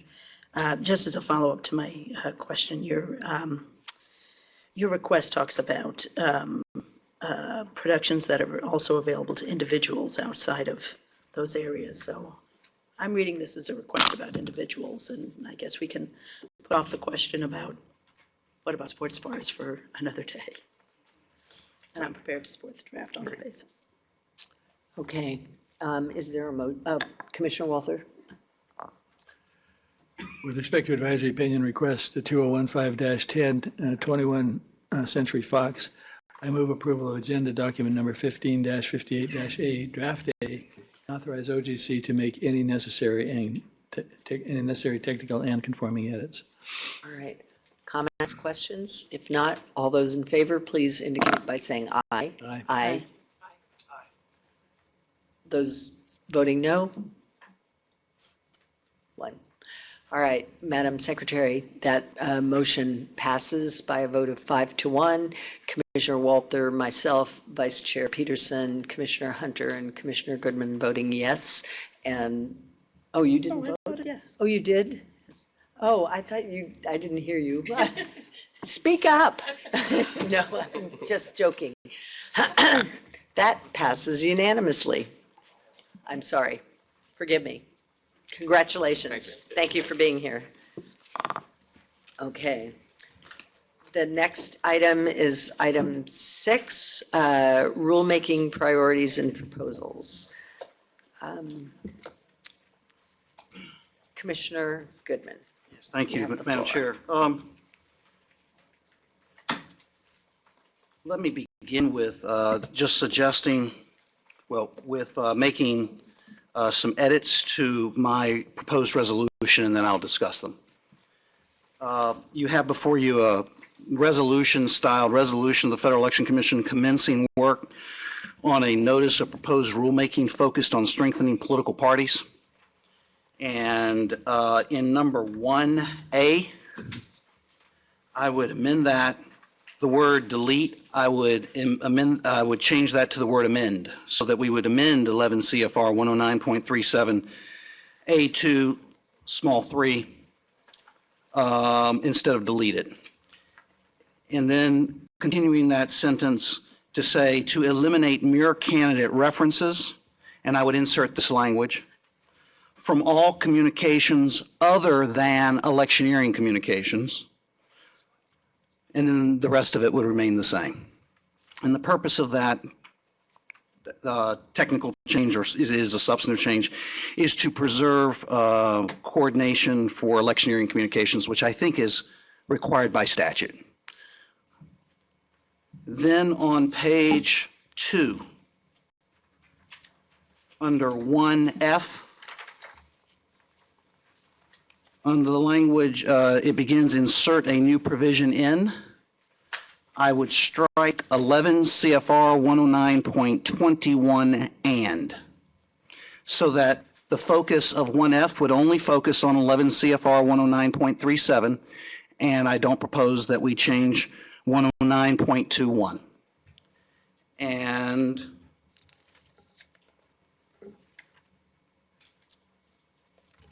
those are the changes that I would propose here at the table to the proposed resolution you have before you. Now, to present this, let me just say there is much political science, practitioner, and think tank discussion of what's become of political parties, both in their political efficacy and their significance in the political process, in isolation, as well as relative to other political speakers. And there has developed, I believe, a consensus. Indeed, I believe that consensus has, in general sense, been acknowledged by this commission, that there are things we could do, that Congress could do, and this commission could do, to provide political parties some regulatory relief to make them more effective democratic institutions. Now, why is that important? First, I focus largely my emphasis on state and local political parties. And much of the emphasis of my proposed resolution is focused on state and local political parties, which I consider the most small d democratic institutions in America today. They are populist institutions populated by real average Americans at the state and local level who devote their time and passion to causes and not necessarily their money as entree to the political process. They are by definition local. We are not talking about facilitating large contributions or activities from people outside a state or a congressional district to be visited in a state, but we're talking about facilitating the democratic activity of citizens of a locality or congressional district or state where they live. These are political institutions are perpetual in existence. They aren't just special interest groups that pop up and disappear, come and go. And because they're perpetual, I call them the Motel 6 of politics. They'll always keep a light on for people who want to engage in the political process.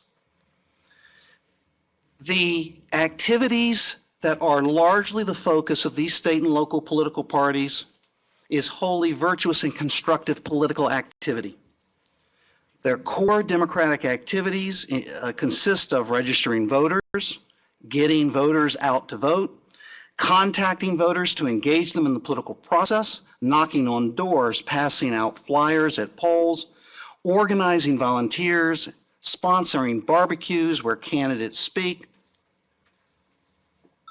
and these institutions are accountable. They have a name brand that is closely associated with their nominees. People can hold these institutions accountable. And they are held accountable. Often one party goes out of favor versus the other. And they are also accountable in the sense that they disclose their activities.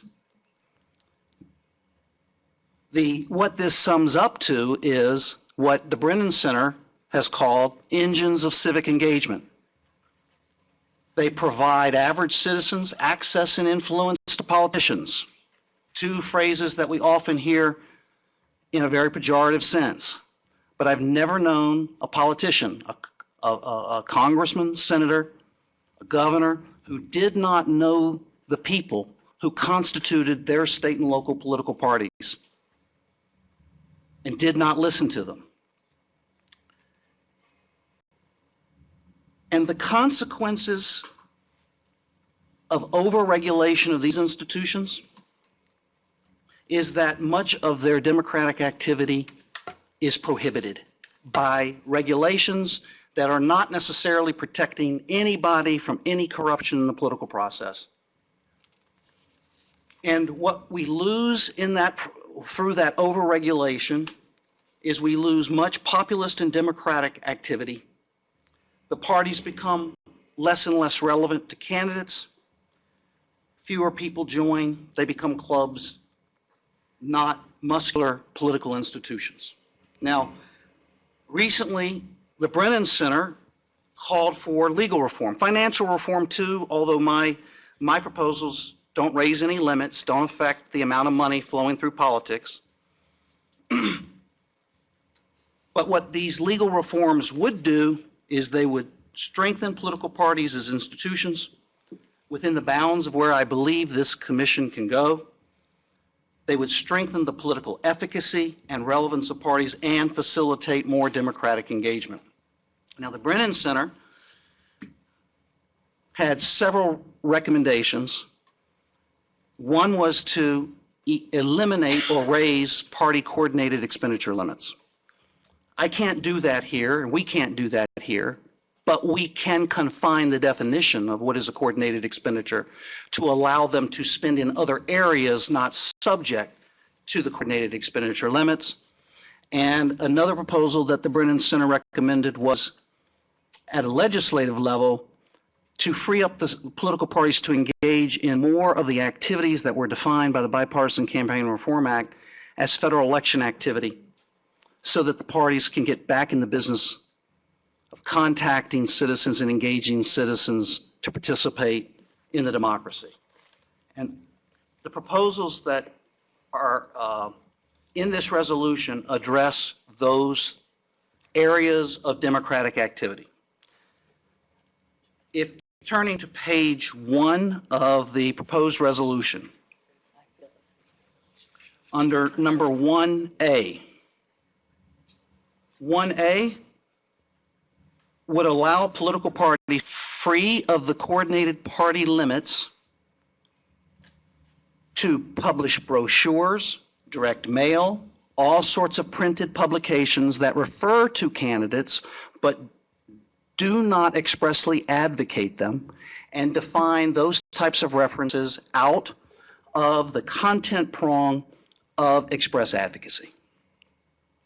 The reason I've proposed an amendment is because by statute, electioneering communications are required to be within the definition of coordinated under the statute. That is the only one, however, that is in the statute. Under subsection B, this would redefine and limit the republication doctrine in coordination. This commission, through MERS, has allowed parties to reprint candidate photos in their materials, a form of republication. And in 11 CFR 109.23B4, the commission already has a regulation that allows political parties to republish brief quotes from candidate materials. So the door has already been opened to stretch to some extent the bounds of what is republication. What I'm proposing is, so long as a candidate material does not expressly advocate the election or defeat of any candidate and is made a subordinate part of a party material, we could build on the photos, the MERS involving photographs, and the brief quotes that are already in our regulations.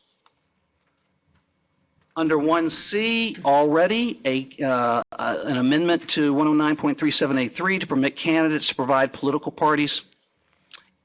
Already candidates can provide a political party positions on legislative or policy issues, which can then be incorporated into party materials without triggering the conduct prong of coordination. And I would propose that we simply add candidate biographical information there as well. It's a fairly innocuous and small thing to allow them to provide. Under subsection 1D, we would amend 11 CFR 109.37A3, also to amend the conduct prong, or at least to clarify the conduct prong, that a candidate may provide a political party opinion poll results purchased by the candidate without that constituting the conduct of coordination. I believe that's already required under the Christian Coalition decision of the late of 1998 or 1999, where the Christian Coalition was alleged to have engaged in coordinating conduct with a number of Republican campaigns, Oliver North, President Bush's reelection, Jesse Helms in North Carolina, and there was much exchange of candidate polling information to the Christian Coalition, and the court found that did not constitute coordinating conduct because polling data is raw conduct. It is different people can look at polling data and draw different conclusions about the implications for strategy and message. I've seen that happen. And so I believe we could allow them to at least share their opinion poll results. Sub point 1E, I believe is probably already the law, but I believe we could amend 109.37 to clarify that political parties may use all information obtained from any publicly available source. This combined with the provision of 1B on the prior page gets at some of the issues that have dogged the commission over things like B-roll footage that are placed out there in the public domain and then the use. Let's let the parties use materials like that that are placed in the public domain and then incorporated in a party's materials as a subordinate part of its materials. Let's allow them to do that. And so subsection 1B and E get at that issue. Under 1F, there was a historical MER here, MER 5604, that dealt with the issue of handbills and whether walking around and handing out handbills constituted a public communication or not that would constitute an expenditure. There was a statement of reasons issued by Commissioner Toner, Commissioner Mason, and Commissioner Von Spakovsky. By the way, there was no disagreement on this issue. The Democratic commissioners issued a separate opinion, but not disagreeing with this point, where the Republican commissioners opined that their handbills were not a public communication, and therefore a group's passing out of handbills did not constitute a public communication to trigger an expenditure in the first instance. I'm suggesting that because the definition of public communication under 100.26 has that catch-all phrase at the end, any other form of public advertising, that we clarify for the political parties that the stock and trade of what they do to communicate with people, buttons, bumper stickers, handbills, brochures, posters, and yard signs passed out by volunteers we clarified that that is not a public communication because all of the content prongs of the coordination regulation at 109.37 hinge on the existence of a public communication. Every one of them says a public communication, a public communication, a public communication. Watching a movie. So I'm proposing that we give them the clarity that all of these types of grassroots campaign materials are not a public communication, so that they have the clarity that they can pass those out with, in coordination with the candidate without triggering the content prong of coordination. Turning then to party volunteer activity, I can't think of anything more we would want to encourage by political parties than encouraging volunteers to participate in the political process.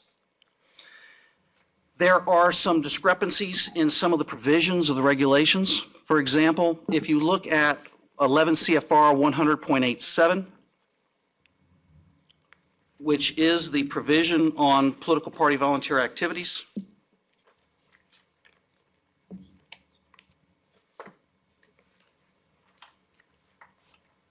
excuse me, 100.87. We identify a series of things in our current regulation that are not included in the definition of contribution. And they include things, campaign materials such as pins, bumper stickers, handbills, brochures, posters, party tabloids or newsletters, and yard signs. In subsection A of that regulation, we explain what is not exempt, and we give a specific list. Broadcasting, newspaper, magazine, billboard, direct mail, or similar type of general public communication. What I'm suggesting we do in there is, what about volunteer phone banks? They aren't explicitly enumerated in either of those two lists. What is or isn't a volunteer activity? And I'm suggesting we put volunteer phone banks in the category of things such as brochures, party tabloids. If I can send somebody a brochure or a party tabloid, why can't I read it to them over the telephone? Under 2B, amending 100.87, the other important area of volunteer activity is volunteer mail. So 2A addresses volunteer phone banks. 2B makes clear there has been ongoing debate within the Commission for years over what precisely constitutes a volunteer mail drive versus a commercial one. And I'm just suggesting that we clarify that definition in a way that gives the parties maximum freedom. That for the purposes of this paragraph, direct mail means any mailings performed wholly by a commercial vendor, because there have been debates for years over how much role of a commercial vendor it takes to turn a volunteer mail drop into something other. I'm just suggesting we give the parties maximum freedom there, so long as they're not just turning it all over to a commercial vendor, that we give them the freedom to conduct that mail. Under 2C, amending 11 CFR 100.87C to clarify that a candidate may transfer funds to a political party to engage in volunteer activity benefiting that candidate. You'll recall that this issue came up just in the last 4 or 5 months here at the Commission. In MER 6691, it was the Lamson MER, which is now on public record. There, a candidate named Lamson in Texas had transferred money to the Texas Democratic Party. And the question was whether the Texas Democratic Party could engage in volunteer mail with that money on behalf of Lamson. The 3 Republicans have issued a statement in that, giving our argument for why it should be legal for candidate Lamson to have transferred funds to the Texas Democratic Party, and for the Texas Democratic Party to then use those funds to engage in volunteer mail activities on behalf of Lamson. Certainly there are no corruptive potentials there, because Lamson could have spent his own money doing mail. Why not allow Lamson to transfer the money to the state party that nominated him? All disclosed. Lamson's transfer to the party is disclosed. The party's expenditure of that money on mail is disclosed, with no corruptive potential. The reasoning for that is set forth in the Republican statement in MER 6691. Under 2D, this is really a clarification. We know that all of the campaign materials that are distributed by volunteers are exempt from the definition of contribution, but there are these interstitial activities that the parties engage in, such as busing people to a door-knocking campaign, conducting a volunteer rally. There are things that there are costs incurred not directly on communications, but merely the activities and themselves.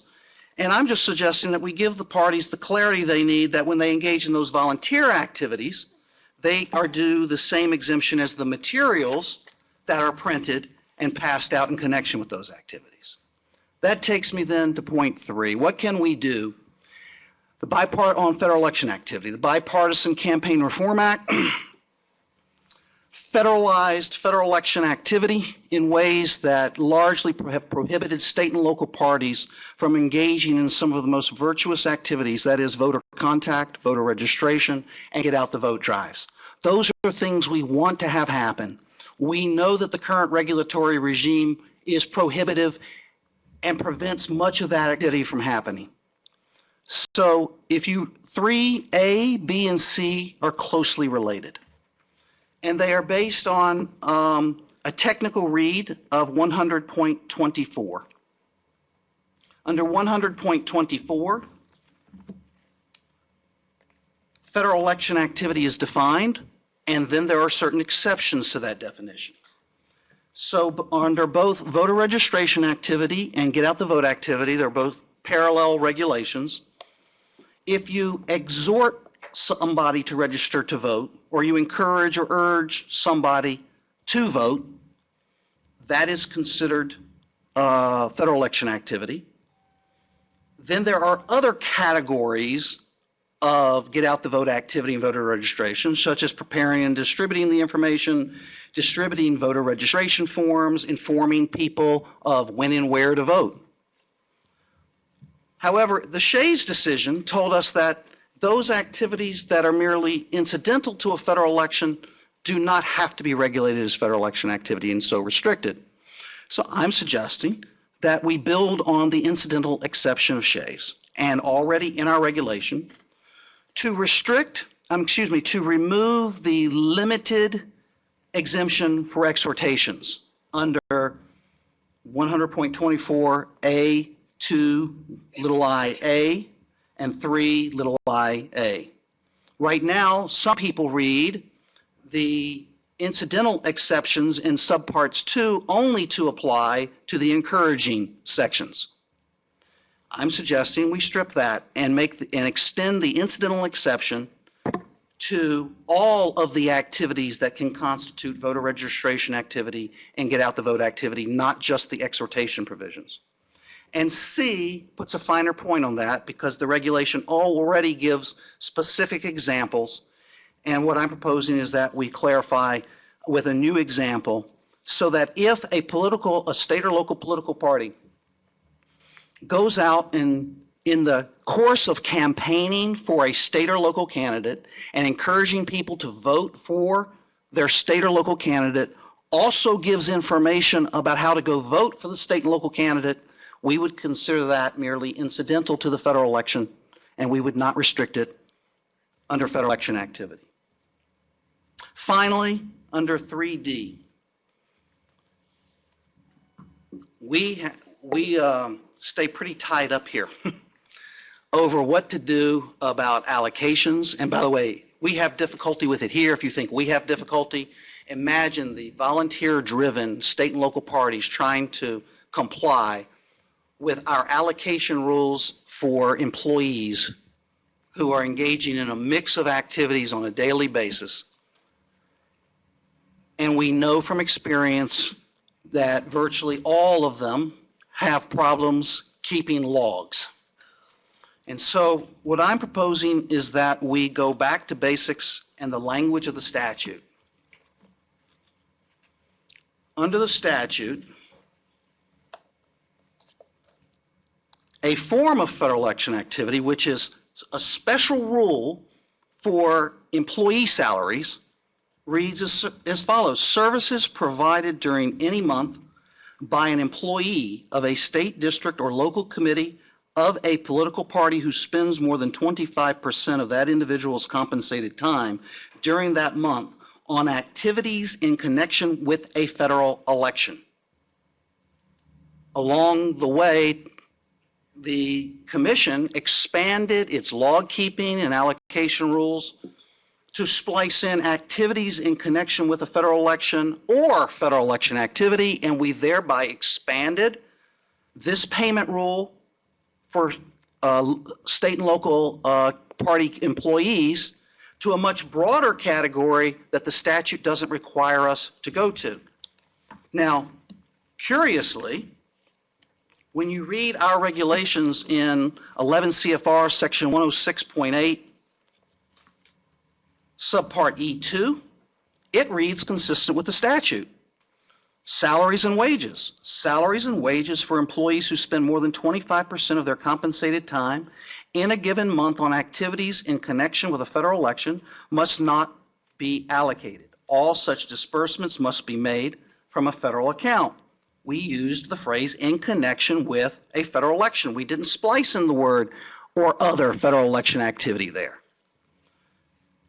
I believe we are within our rights in applying the allocation rules and the log keeping rules throughout our regs to tether this to the plain language of the statute and the allocation regulation.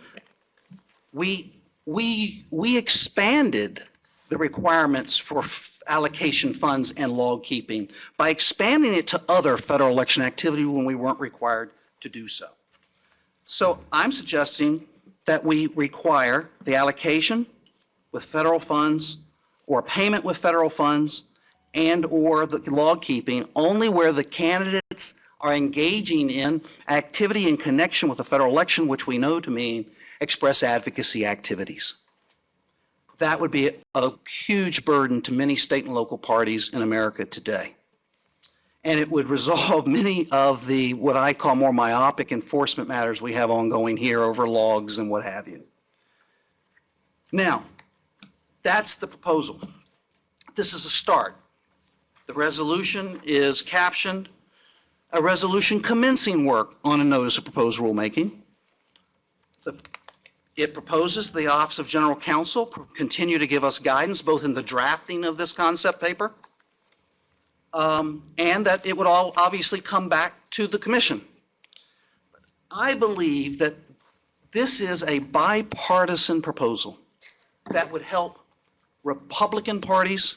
We'll find out about that. And Democratic parties and Libertarian and Green parties. It has ecumenical benefits for all political parties out there. And I also believe this is an issue whose time has come and that there is a general consensus. And I know that regardless of what strategic or other concerns any commissioner may have, I believe that all of us want to help the state and local political parties. So I saw this as an opportunity to give us something that we could all agree to help all these political actors and have all of these civic benefits in the process. And so I'm going to hold off on making a motion right now because I want to give the commission an opportunity to discuss it, and then we can decide where to go from there. Thank you, Madam Chair. Thank you, Commissioner Goodman. Commissioner Weintraub.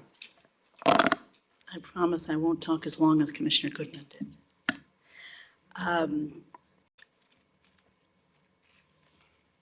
I'm not going to comment on any of the specific proposals in here, other than to say as a general matter that the commission, this predates my tenure on the commission, the commission tried to adopt rules under the federal election activity provisions of FICRA that would give party committees more flexibility, and they were struck down in the Shays litigation, and we had to redo those rules. So I'm not going to opine here on whether any of the changes that you're suggesting would or wouldn't pass muster under the guidelines we've been given by the courts, but you know, we do have to, we're not starting on a tabula rasa. the issue that you raised about, the global issue about the role of party committees and the role that they are playing in today's elections is not an issue that I believe can be looked at in isolation. Virtually every commentator that I've seen talk about this talks about it in conjunction with the expanded role of super PACs and other outside spending groups. And I have, as a result of that, had on the table for, just waiting for somebody to pick it up since before you got here, Commissioner Goodman, so maybe I haven't made this pitch to you since you got here. But I have been willing for years to open a rulemaking that would take a look at the new landscape in coordination, both in the party context and in the super PAC context. I think they are two sides of the same coin, and they have to be looked at together. And I am willing to, although I make no commitments on any of these particular provisions that you're suggesting, any of these particular amendments, I'm happy to have council include all of them in an NPRM that would also address super PAC coordination, which, as I said earlier today, I think is long overdue for this commission to consider. You raised the Brennan Center report. So let me read something from the Brennan Center report. When they talk about coordinated spending limits, you suggested that they're in favor of lifting or eliminating them. You have to read below the headline on that, because what they say in their report is, nor do we think it would be advisable to lift federal coordinated spending limits before addressing the Federal Election Commission's pervasive enforcement failures, including its virtually complete failure to enforce laws restricting coordination between outside groups and both candidate and party committees. And they go on to say, lifting coordinated spending and other limits on what parties can contribute to their own candidates may make sense where a reasonable and fully enforced framework of party contribution limits is in place. And they reiterate that point in a comment that they filed just this week with respect to another rulemaking proposal, in which they state, by statute, the Commission is responsible for implementing the Act. Recent years have witnessed dramatic changes in the legal landscape, but little effort to ensure that remaining valid provisions of the Act continue to be implemented consistent with congressional intent. As a result, our political system is even more vulnerable to corruption and less transparent than it ought to be, while many new common sense reforms, including some targeted measures to lighten the regulatory on political party committees, cannot be reliably implemented. And it's on us. So I would welcome your cooperation in changing the widespread understanding of this commission as a place where rules will not be enforced, and addressing the Federal Election Commission's pervasive enforcement failures in the terms of the Brennan Center. There's something that this commission really could take on, and I would be happy to have some cooperation from anybody on the other side of the table in that effort. And as I said, even putting aside that pervasive problem, I would be happy to engage in a rulemaking project that addressed the new legal landscape and the new factual landscape, the new way of doing business out there. But it's not just what's going on in party committees. It's what's going on with other outside actors. And I think, as I said earlier, we are derelict in our duties in not addressing that in a rulemaking. So I would be happy, whenever you want to make your rulemaking proposal, I would be happy to make a more expansive rulemaking proposal that we address all of your concerns, as well as concerns about coordination of super PACs and other outside spenders. Thank you. Is there another comment on this? Commissioner Hunter. I just want to thank Commissioner Goodman for taking the time to put this proposal together. And as he knows, we've all sort of worked on some of these issues for many years. And it's helpful to see it all in one document that the public can now see that we're committed to doing things that help participation, especially at the local and state level. With respect to Commissioner Weintraub's comments, just so I understand, what specifically, which NPRM are you talking about? So now you're saying that you don't want to move forward on an NPRM to do the things that Commissioner Goodman has highlighted because you also want to address coordination in super PACs? That is the offer that I made to people on your side of the table years ago, and the offer is still open. But is there a specific document on that you've drafted?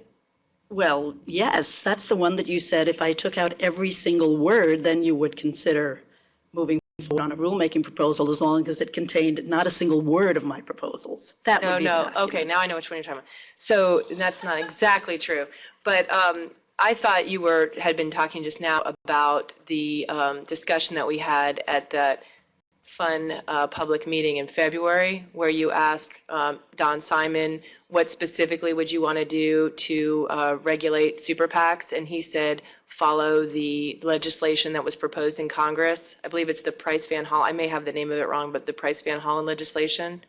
No, that's not what I was referring to. That's not what you're referring to? No, I'm Okay. referring to a proposal that I made years ago. Okay, and that was the one that we worked, that the Office of General Counsel drafted in consultation with both Republican commissioners and Democrat commissioners. Is that the one you're talking about? If you really want to go back through this stupid argument again, it was a document that was prepared for our by our general counsel's office, and after we saw the document, we had new suggestions that we thought ought to be taken into account, because I think if we're talking about regulating super PACs, what is needed is more than just putting a box on a form. Okay, sorry that you think it's stupid, just that I'm trying to understand exactly what you're proposing. I didn't say it was stupid. I thought you did, but Commissioner Goodman has taken the time to, spell out exactly what we have in mind to do, and that's sort of part of the problem is we're just sort of talking in vague generalities. Well, no, Commissioner, I gave you a very specific regulatory proposal years ago, and I got no response back from you. I gave you several months to think about it.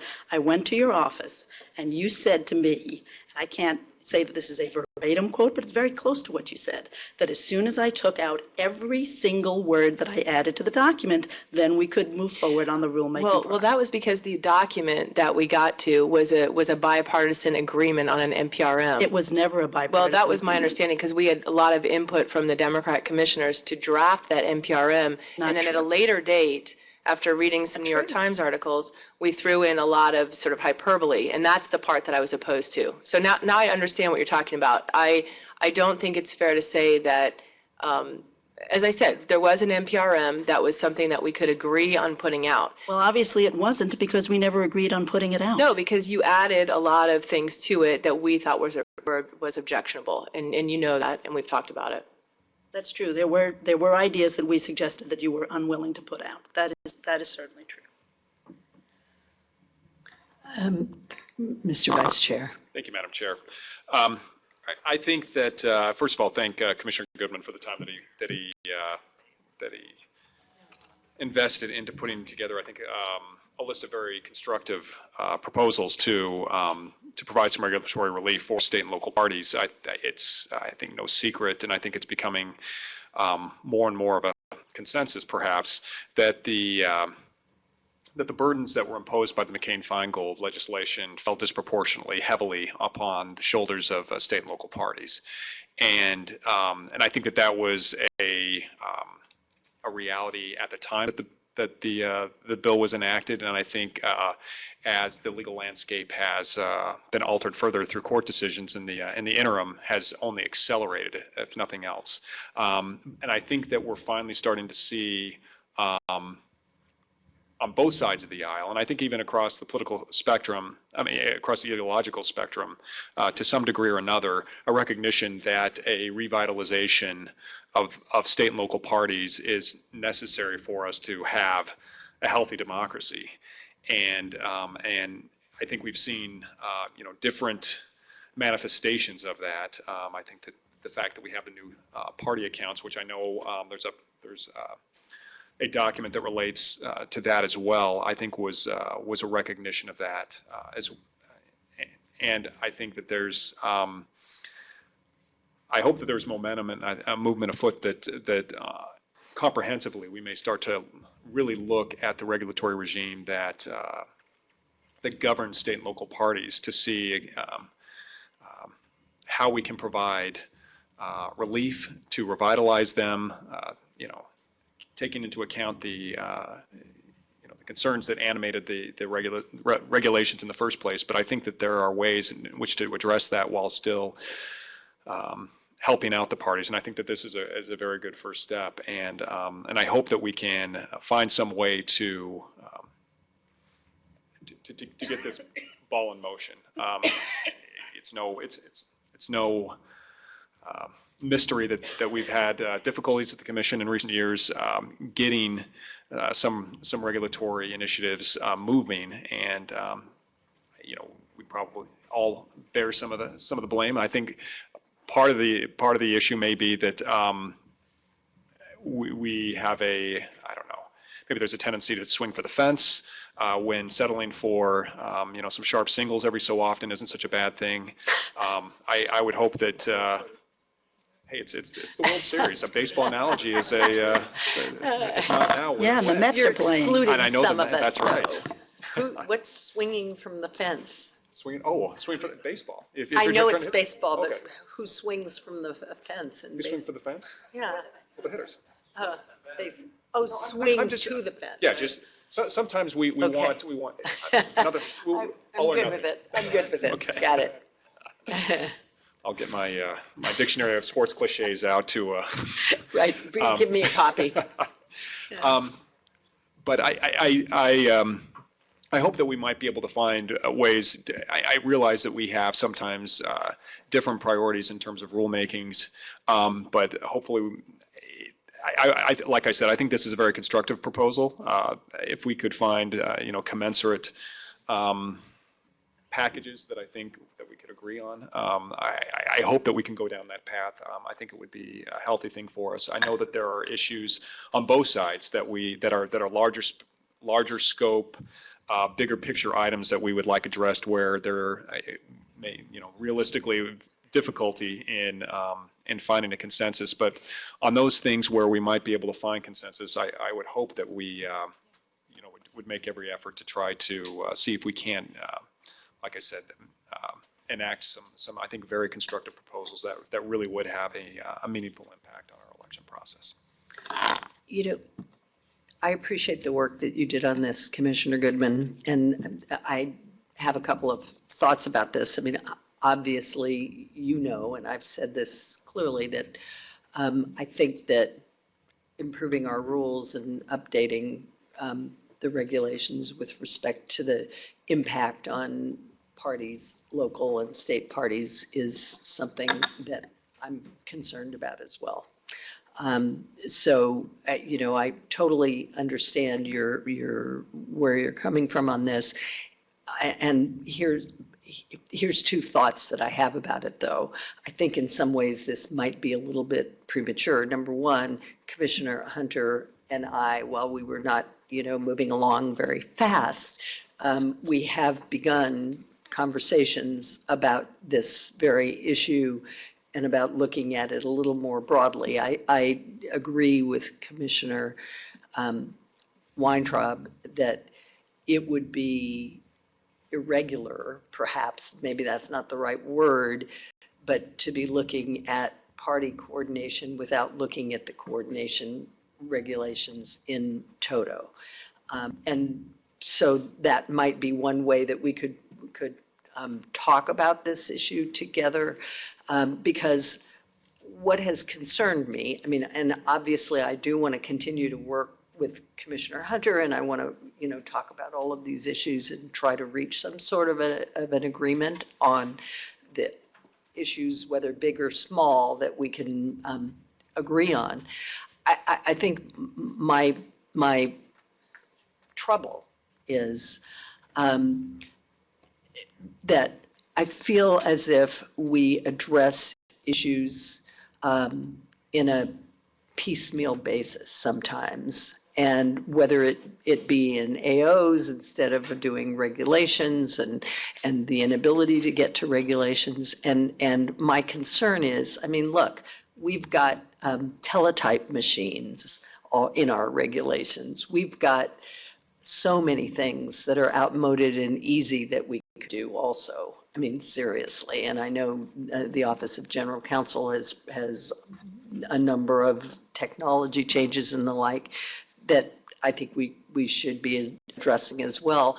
But just in general, I fear when we look at matters in this isolated way, that's when we make mistakes. And that's when we're not looking at the legal landscape, the political landscape that we're now facing and trying to deal with the issues broadly. And whether or not, I mean, you might be right, Mr. Vice Chair, those things may not be something that we can achieve, but I think it's worth a try, even in the context of this. If we have goodwill on one thing, maybe we can work on something else as well. And it may not be big, but it might be. I never want to give up hope.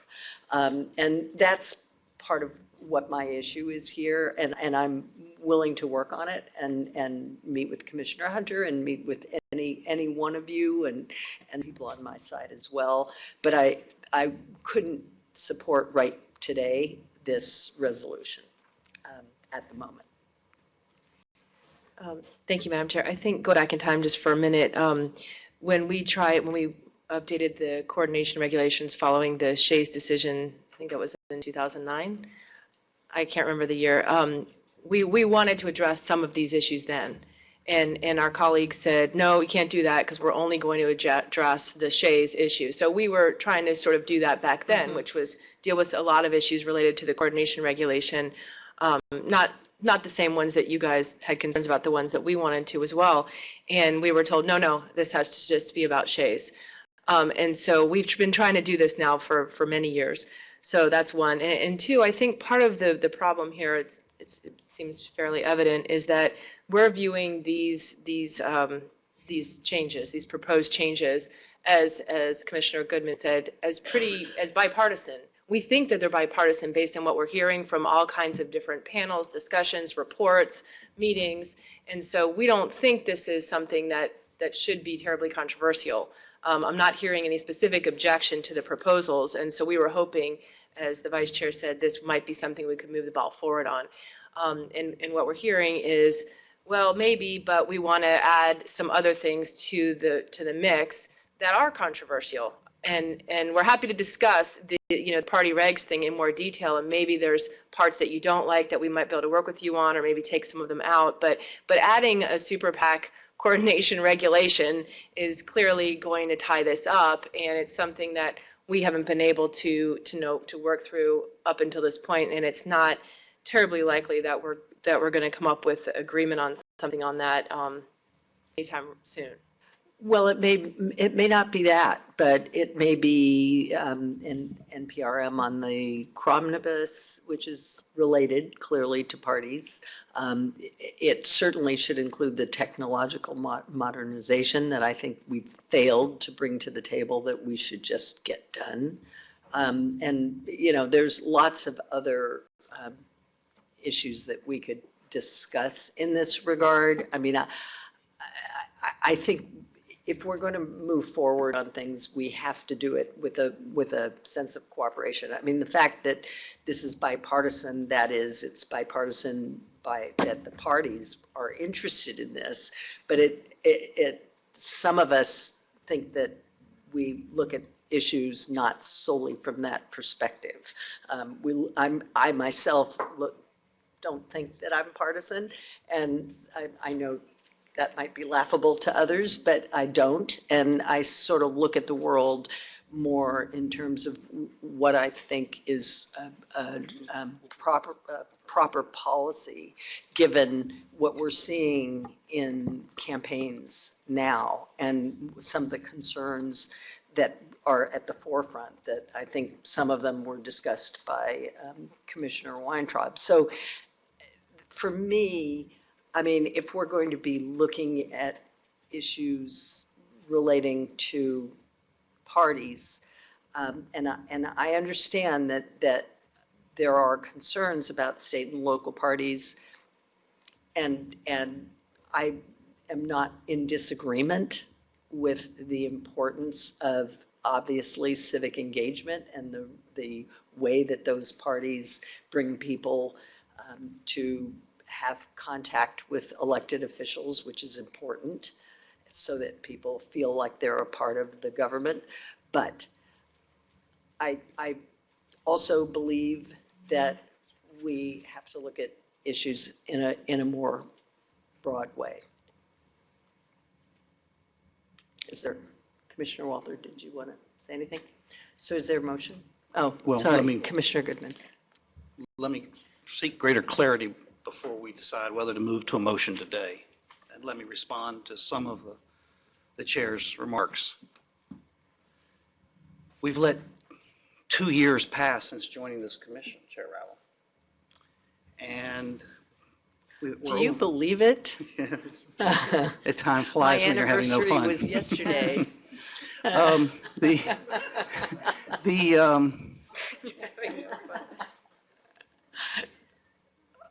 We're over a year since we had a forum here, right here. And I see some people who attended that forum who are here today. And Chair Ravel, you've been your caucus's representative on the Regulations Committee for 2 years. And we are coming to the end of your chairmanship year. I guess one question I have is, will working on all of these ideas and including political parties be a priority of yours throughout next year here at the commission? If we're going to take more time to work on this, continue and work with this work you've been doing for over 2 years with Commissioner Hunter, is this going to be a priority of yours next year in the year 2016 at the Federal Election Commission? Is this kind of like a Republican debate question? This is a question about whether or not your offer to work on this issue is pretextual. No. Or if we are really going to do the hard work, because we're at the end of this year. Obviously, none of this can happen this year. In fact, my proposal just to have this drafted by Mr. Nodi and his staff is a proposal to have it drafted by December 30th of this year. I'm just looking for the approval to go get this developed into what an NPRM would look like. But the hard work of it would then start next year. All of the other proposals we have on the agenda today, including Mr. Nodi's memorandum about the new Cromnibus accounts at the parties. I have some questions about a few of those proposals. But if we could marry that up today, that is a proposal. We could marry I will offer a compromise here today. Talk about looking at things in a broader sense. I will propose that we take Mr. Nodi's memorandum as is, even though I have some concerns about some planks of it, along with my proposal, and we authorize the Office of General Counsel to draft a broader NPRM about the political parties. Now, you talk about piecemeal. Historically, that's the way regulations get adopted on particular subjects. We don't take the whole, let's do an omnibus 11 CFR amendment on 5 or 6 different issues. They're always focused on discrete topics and issues. And so I would say, let's take the political parties and the two marks that are on our agenda today. One that your side wants that would impose greater regulation on the parties and how they use the new funds that come into their new accounts. With this deregulatory proposal that's largely focused on state and local political parties. And let's put them into one NPRM and have our Office of General Counsel begin to work on those. But let's get the work started. That's all I'm asking. Let's get that started. One big party rulemaking proposal, and nobody is locked in. When the Office of General Counsel finishes that draft, no one's locked in to whether they move that proposal after that. So I guess I'm rebutting, or I'm responding to your point that this is premature. This is not, we've had over 2 years here and we've committed to wanting to do this. All we need is the will to do it now. And if there are a whole lot of other issues that holistically we need to look at, and I've been on the regulations committee all this time, and I haven't looked at them in 2 years, and I can't commit to whether I'm even going to make this a priority next year in my service at the commission, I guess I start to question whether this is blocking something, or a sincere attempt to move something, because I've just proposed a good faith compromise. I didn't say I wasn't going to commit to doing it. Well, I'm testing. You're actually hurling accusations that are false once again. Well, the accusation that we've been here for 2 years, and the Regulations Committee has had this proposal in its breast for... No, we haven't had this proposal. You've had these ideas. I took largely, by the way, the provenance of this, I don't take all the credit for this. This largely emanates from Commissioner Hunter. I was just the guy who decided to plunk it down blue. And so I don't know that it's premature. Now, it's not even irregular. And to marry apples and oranges, because, the other coordination regs are in a different regulatory section. The party regs are in their own discrete section, and they are not identical today. And the party regs were not challenged in the Shays decision. The Shays decision never addressed party coordination and the unique situation of the parties, the unique relationship of parties to their nominees, the unique First Amendment rights that apply to parties and nominees. But the regulations we have in 109.21 that cover everybody else in coordination, boy, I know we're new here, but you should look at the decade-long legal gloss for this commission to get there. 5 years of investigating the Christian Coalition and litigating against the Christian Coalition in courts to derive a lot of the parameters of what is and is not coordination. This commission thought they had a coordination case until the court said, no, that is not. Then came the Bipartisan Campaign Reform Act. Then came the Bipartisan Campaign Reform Act that altered some of the conduct prongs. Then came the Shays litigation and the commission's effort to adopt one set of rules,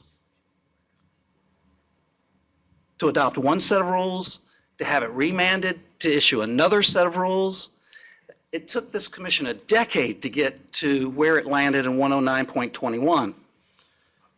But 109.37, I believe we have greater leeway to move in to help the political parties. So I'm concerned that to say, well, we haven't been, in the 2 years I've been here, we haven't been able to address any other controversial issue, so I'm going to hold this one hostage to a lot of other controversial issues, is using, to use the vernacular, dysfunction to justify further dysfunction on an issue that should unite us and not divide us. It should unite us because many of these are merely clarifying provisions. They're good for all political parties. This is not dramatic in the scheme of things, but it would mean a lot to a lot of state and local political parties, and the little things they do to knock on doors and engage people in the political process. And yet we can't seem to muster the will to accomplish that kind of bipartisan progress here at the commission. I'd like to take just a couple minutes to confer with my colleagues on whether I want to proceed to a motion today, or is there some appetite to continue discussing this to see if we could get to my compromise, which is a more comprehensive. Discussing it, or were you Well, I'm cross-examining asking, us? is it worth taking the time? Is my proposal, you mentioned two things. You mentioned Mr. Nody's memorandum on account, the new party accounts, which is a fairly, I think a fairly pro-regulatory proposal. But if we were to marry that up with this, and if we were to go to the updates, the technological updates, which you placed on this agenda, if we were to do all of that, would that be enough to get in one chunk of commission functionality? Two things that you want with one that you say you agree with the principles of? And could we at least begin the drafting of it? So that's, I guess I want to take the temperature of the commission to decide whether we need, whether it would be constructive to take a little more time to November to see if we can discuss. I proposed two things for one in order to move forward. Commissioner Weintraub. Briefly. The technical, I could turn your words on you exactly. The technological modernization should be completely non-controversial and something that we could move forward on a bipartisan basis because it's got no ramifications at all for party or for anything else. So to say, oh, we're going to give you this big present, we're going to agree to modernize our technology and take out the word teletype in our regulations. I'm not seeing that as a big give. I would think that could be something, we could do regardless of anything else we decide to do. You call the Cromnibus rulemaking as pro-regulatory. I call it implementing what it says in the statute. You call your proposal bipartisan, although it was not prepared with any input from anybody on this side of the table. So I'm not sure in what sense you think that's bipartisan, but am I willing to engage with you further on topics that we actually haven't talked a lot about offline before you brought it to the table in a blue document? I'm happy to talk to you about that. I agree with you. Electronic modernization might be something we could move regardless of this. I know that the chair said that was one of the other things that we ought to be able to move. And I bet it's 109 pages. I need a little bit more time to view it. But, in November, we may be able to move that. And I'm not going to hold it hostage to this, okay? If it's a good thing to do, and it looks like it's innocuous and it's a good clarification for our regs, I'm willing to do it, and I'm not going to hold it hostage over this. I was just proposing that to the extent the chair was recommending that we act more functionally and on more of these good-to-do items, and I consider mine a good-to-do item, I said, oh, well, then let's put them all together and do some good things for a change, okay? And by the way, the ideas here are bipartisan. They may not be bipartisan here on the commission. I thought they were. So excuse me for misrepresenting your views on supporting the political parties. However, I can tell you there are Democrats out there. Don't characterize your colleagues. Oh, you said I had characterized you as bipartisan. No, this document that you have put before us is not a bipartisan document. It's one that you and perhaps with input from Commissioner Hunter, as I understand it, prepared. I can tell you this. There are Democrats across this town who support what is in this document. And that's why I call it bipartisan. But my point was I won't represent it as bipartisan with respect to you.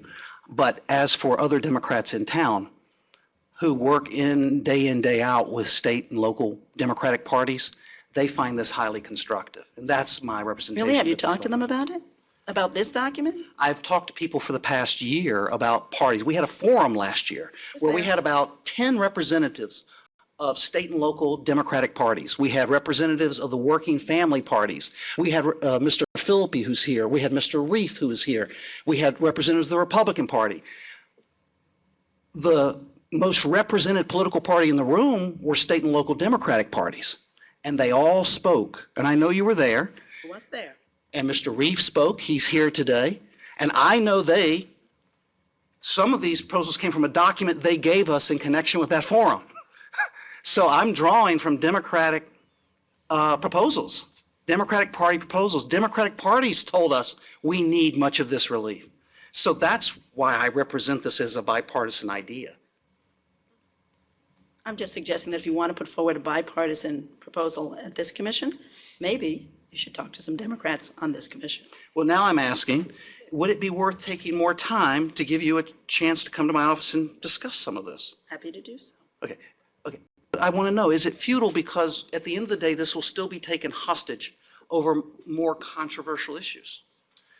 Or could we work within the parameters I just suggested, which is we have 3 proposals on the table today. We could do an omnibus party notice of proposed rulemaking. Nobody would have to commit today on whether they're going to vote it out later on.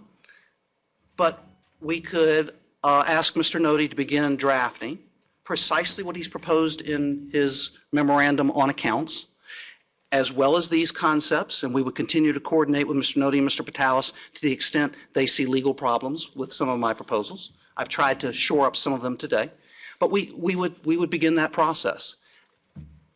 Why isn't that a reasonable, functional way for us to proceed? And by the way, in the meantime, I will work on the electronic modernization proposal, and we don't even have to hold it hostage. We may be able to move that out in November. I'm not making that a condition of anything. In response to your question, I am happy to talk to you about it. I'm not going to make any commitments today, but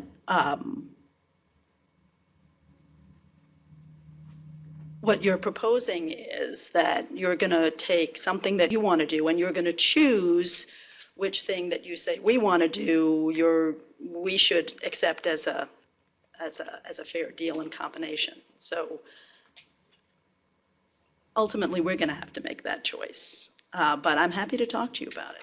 And I was just making an offer. I need to look more specifically at your particular regulatory proposals in light of the Shays Court ruling to see whether I think it would pass muster. I mean, I'm happy to put out virtually anything for comment, but I'm not prepared today to say that I think it would work. So, I wrote down your point and something I'm going to go back and look at as well. If you think that would be constructive, then I'll recommend that we hold this over as we have other matters to another meeting, and we'll take it up again in November and see. And by the way, we have, I think, 2 public meetings in November. Is that correct? I Just think we one? only have one, Just November 10th? right? Okay, and then we have one when? December? December 17th, I think. Well, let's see. Let's talk. We'll talk offline. we can talk even when there isn't a meeting scheduled. That's right. Okay. Then, Madam Chair, on this matter, I'm going to ask that it be held over from meeting for now till November the 10th, and we'll continue our conversation about these ideas. I don't want to drive it to a polarized result unnecessarily. And so thank you for your indulgence. Thank you. Okay, thank you. The next item is item 7, notice of proposed rulemaking on reporting multi-state independent expenditures and electioneering communications in presidential primary elections. We have Joanna Waldstreicher again and Bob Knopp coming in from OGC to discuss the matter. Ms. Waldstreicher. Thank you, Chair Avil. Agenda documents 1550A and 1550B are a draft notice of proposed rulemaking and a draft interpretive rule, respectively, addressing the statutory and regulatory requirements that apply to the reporting of independent expenditures that are made in connection with the presidential primary election, but that do not reference or target a specific state's primary. Happy to answer any questions.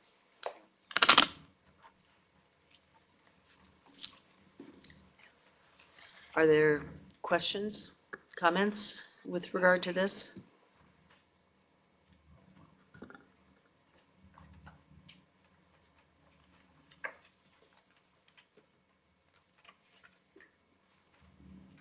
No? All right. Is there a motion?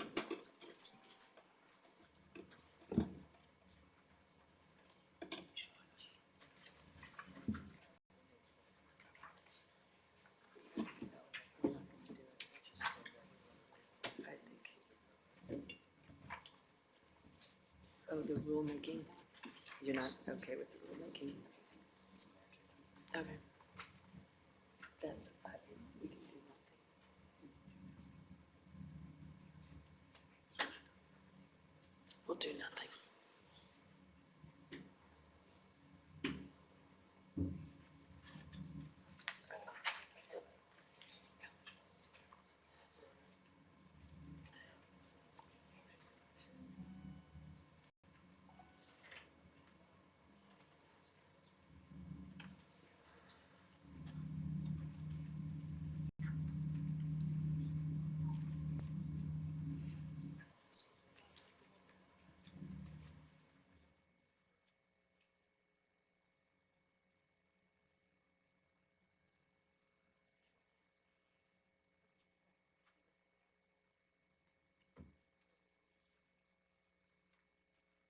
have a motion?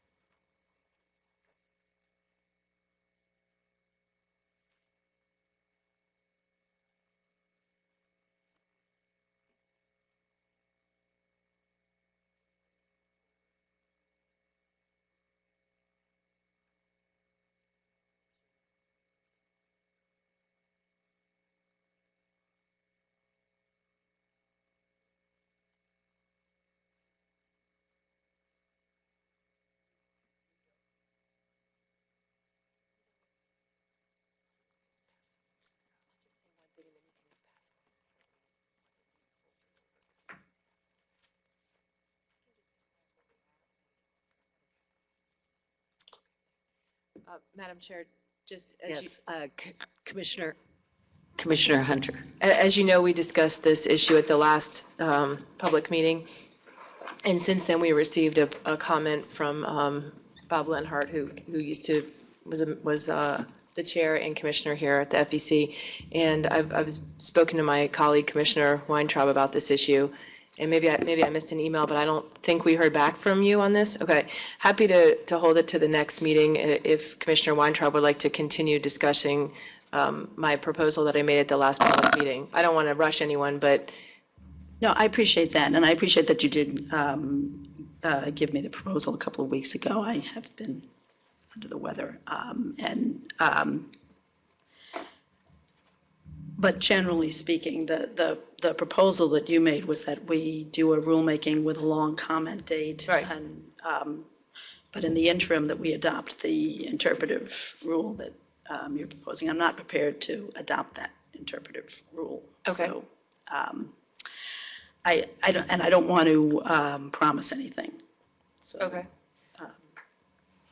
Right, well, but perhaps we should then hold it over nonetheless, and maybe there's further discussion that could be had about I'm happy to alternate ways of handling this, or we could just leave it as it is now. And I'm happy to, as always, talk about it. As I said, I didn't hear any counter proposal from anyone. I don't think I got an email.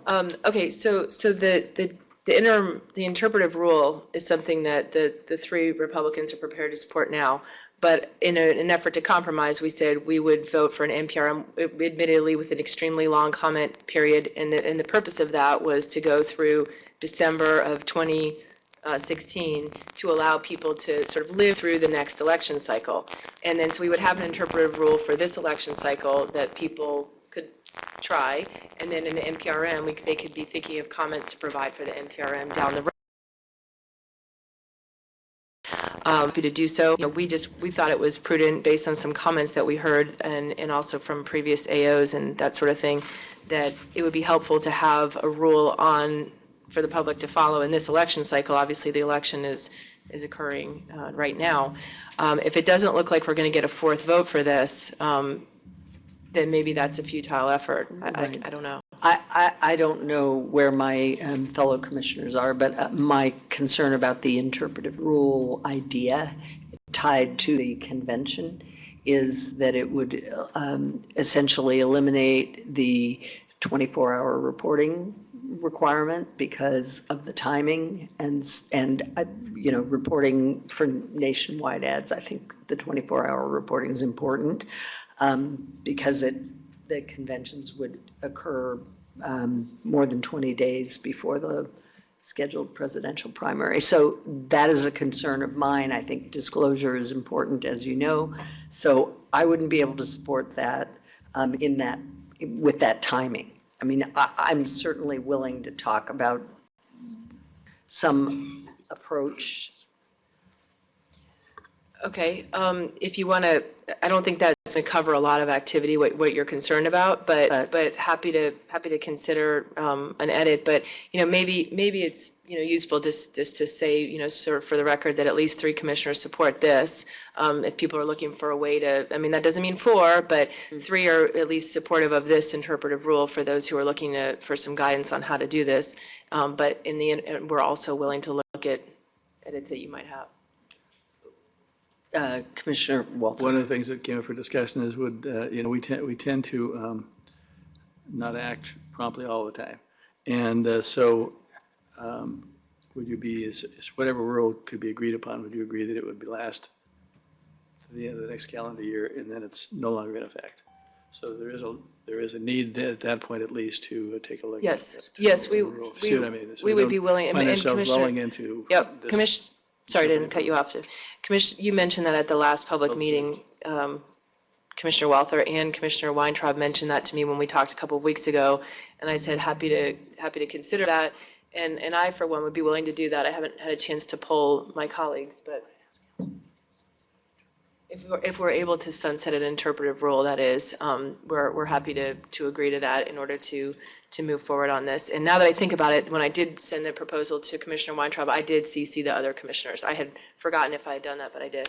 I don't think so, so. No? I- Okay. I did, I didn't receive I did forward it. I didn't but- receive Oh, it. so Commissioner Weintraub forwarded it, so there you go. Take it back. I did. Okay, thanks. All right, so we'll, I just, oh, I'm sorry, one other Commissioner comment. I Weintraub. think that, there were some concerns on our side that the way this interpretive rule was written, it would undermine disclosure. And that's why we have a problem adopting it even on an interim basis. And I was hoping that we'd be able to try and come up with maybe a counter proposal. We weren't able to come up with something in the last couple of weeks, and I apologize for that. But, what's on the books is an AO right now. People may not love that AO, but that is what's on the books. So I think that is, and that was adopted bizarrely enough unanimously, thus guaranteeing that everyone would hate it, I guess. But that, I think, is where people have to go for guidance in the interim until we can come up with something better. So is the resolution that we will agendize this for the November meeting and attempt to continue conversation? It doesn't sound like it'll be all that fruitful, but happy to Sure, try. we could try. All right, so why don't we do that? This matter will be discussed again in November 10th. Item 8, Commissioner Goodman has asked for it to be held over, and that makes sense. And then the next item on the agenda is item 9, proposed final audit report on the Committee for Charlotte DNC Host Committee. Parliamentary inquiry or procedural inquiry. I understood there was an issue, Right, okay. and I didn't know what implication it sorry. had for whether we considered it today. I'm sorry, I have no that problem matter- with the report. That but matter, nor do I even have a problem with the other issue you've raised. I wanted to just have a discussion about the implications and procedures by which we do that. Understood. Okay. So we're going to hold this over to discuss in closed session. And then the next item is item number 10, and I apologize for calling it up. For some reason, because I woke up at 3 a.m. today, I have not all my faculties with me. Item 10 has also been resolved on tally prior to the meeting. So the last item is the all-important Mr. Staff Director, item 11. Are there any management or administrative matters the commission needs to discuss today? Madam Chair, there are no such matters. Thank you very much, and thanks once again for that wonderful presentation on the beta site. Madam, I believe you had left to go downstairs, but I just want to let you know, I remarked and I continue to observe the superlative leadership and creativity you've shown in leading an excellent team of FEC people from various divisions, from the IT department to the data department, in putting together the product that we saw earlier, in taking the concept of Chair Ravel and the other commissioners putting it into something concrete like that. We certainly recognize the good work of 18F, but Mr. Palmer, I just want to let you know, we are deeply appreciative of what you've led and put together there. Thank you. I'll say something. Commissioner Walter. Yeah, I'd like to say this was a fun day. It was really good to see something come together like this. And it deserved a lot of credit from you and everybody else that's been cranking away at this. I would make the comment that we first started talking about this about 2006, so it's not like it just was in the last 24 months. So, but I think one of the things I meant to mention, and then I forgot this morning to ask a question, was on the handheld thing. And if there's a beta for using a handheld, something like that. To make a comment on that, the whole mobile responsive process is it recalculates the size for every mobile device, whether it's an iPad, an iPhone. And I think what you may be referring to is having a separate application that you could download from the App Store. That is not in the pipeline right now.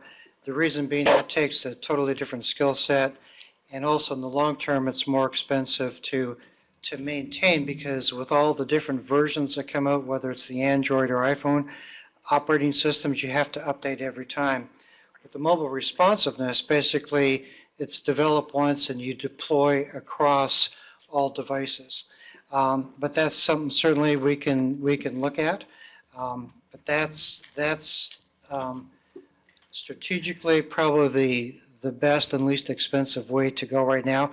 However, having said that, there may be some specific portions of the website that may lean themselves to a specific app that can be downloaded. And as we go down this path, I think that feedback would be quite helpful to see if that makes sense. Well, the reason that I bring it up is because when we attended that one seminar, they said, we don't do anything now. We start with a handheld, and then we start designing the rest. And so to me, if we can get it, such as the old Mark Lasses of the world and the Ken Doyles of the world can have it on the run and look at data easily, that would be a big breakthrough. And that's what I'm thinking about, is to have that data available. Now, I don't know how it works, between Android and Google and stuff like that.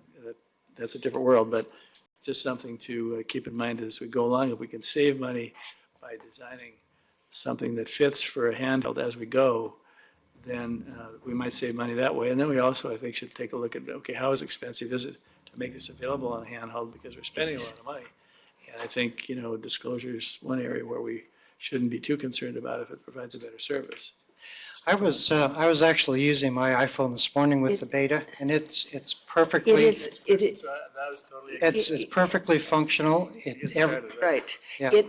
You can use it on any device, whether it be handheld or an iPad, is my understanding. It just sizes It down. resizes perfectly. You can do all the entire functionalities there. Then what were we thinking about, or what was I thinking about that you were thinking couldn't? Thought you needed you wanted an app. I think, I don't care if yeah. it's whatever you call it, as long as we can get it. We are going to give you what you want. Let's put it that way. You got it. Thank you. All right. This meeting is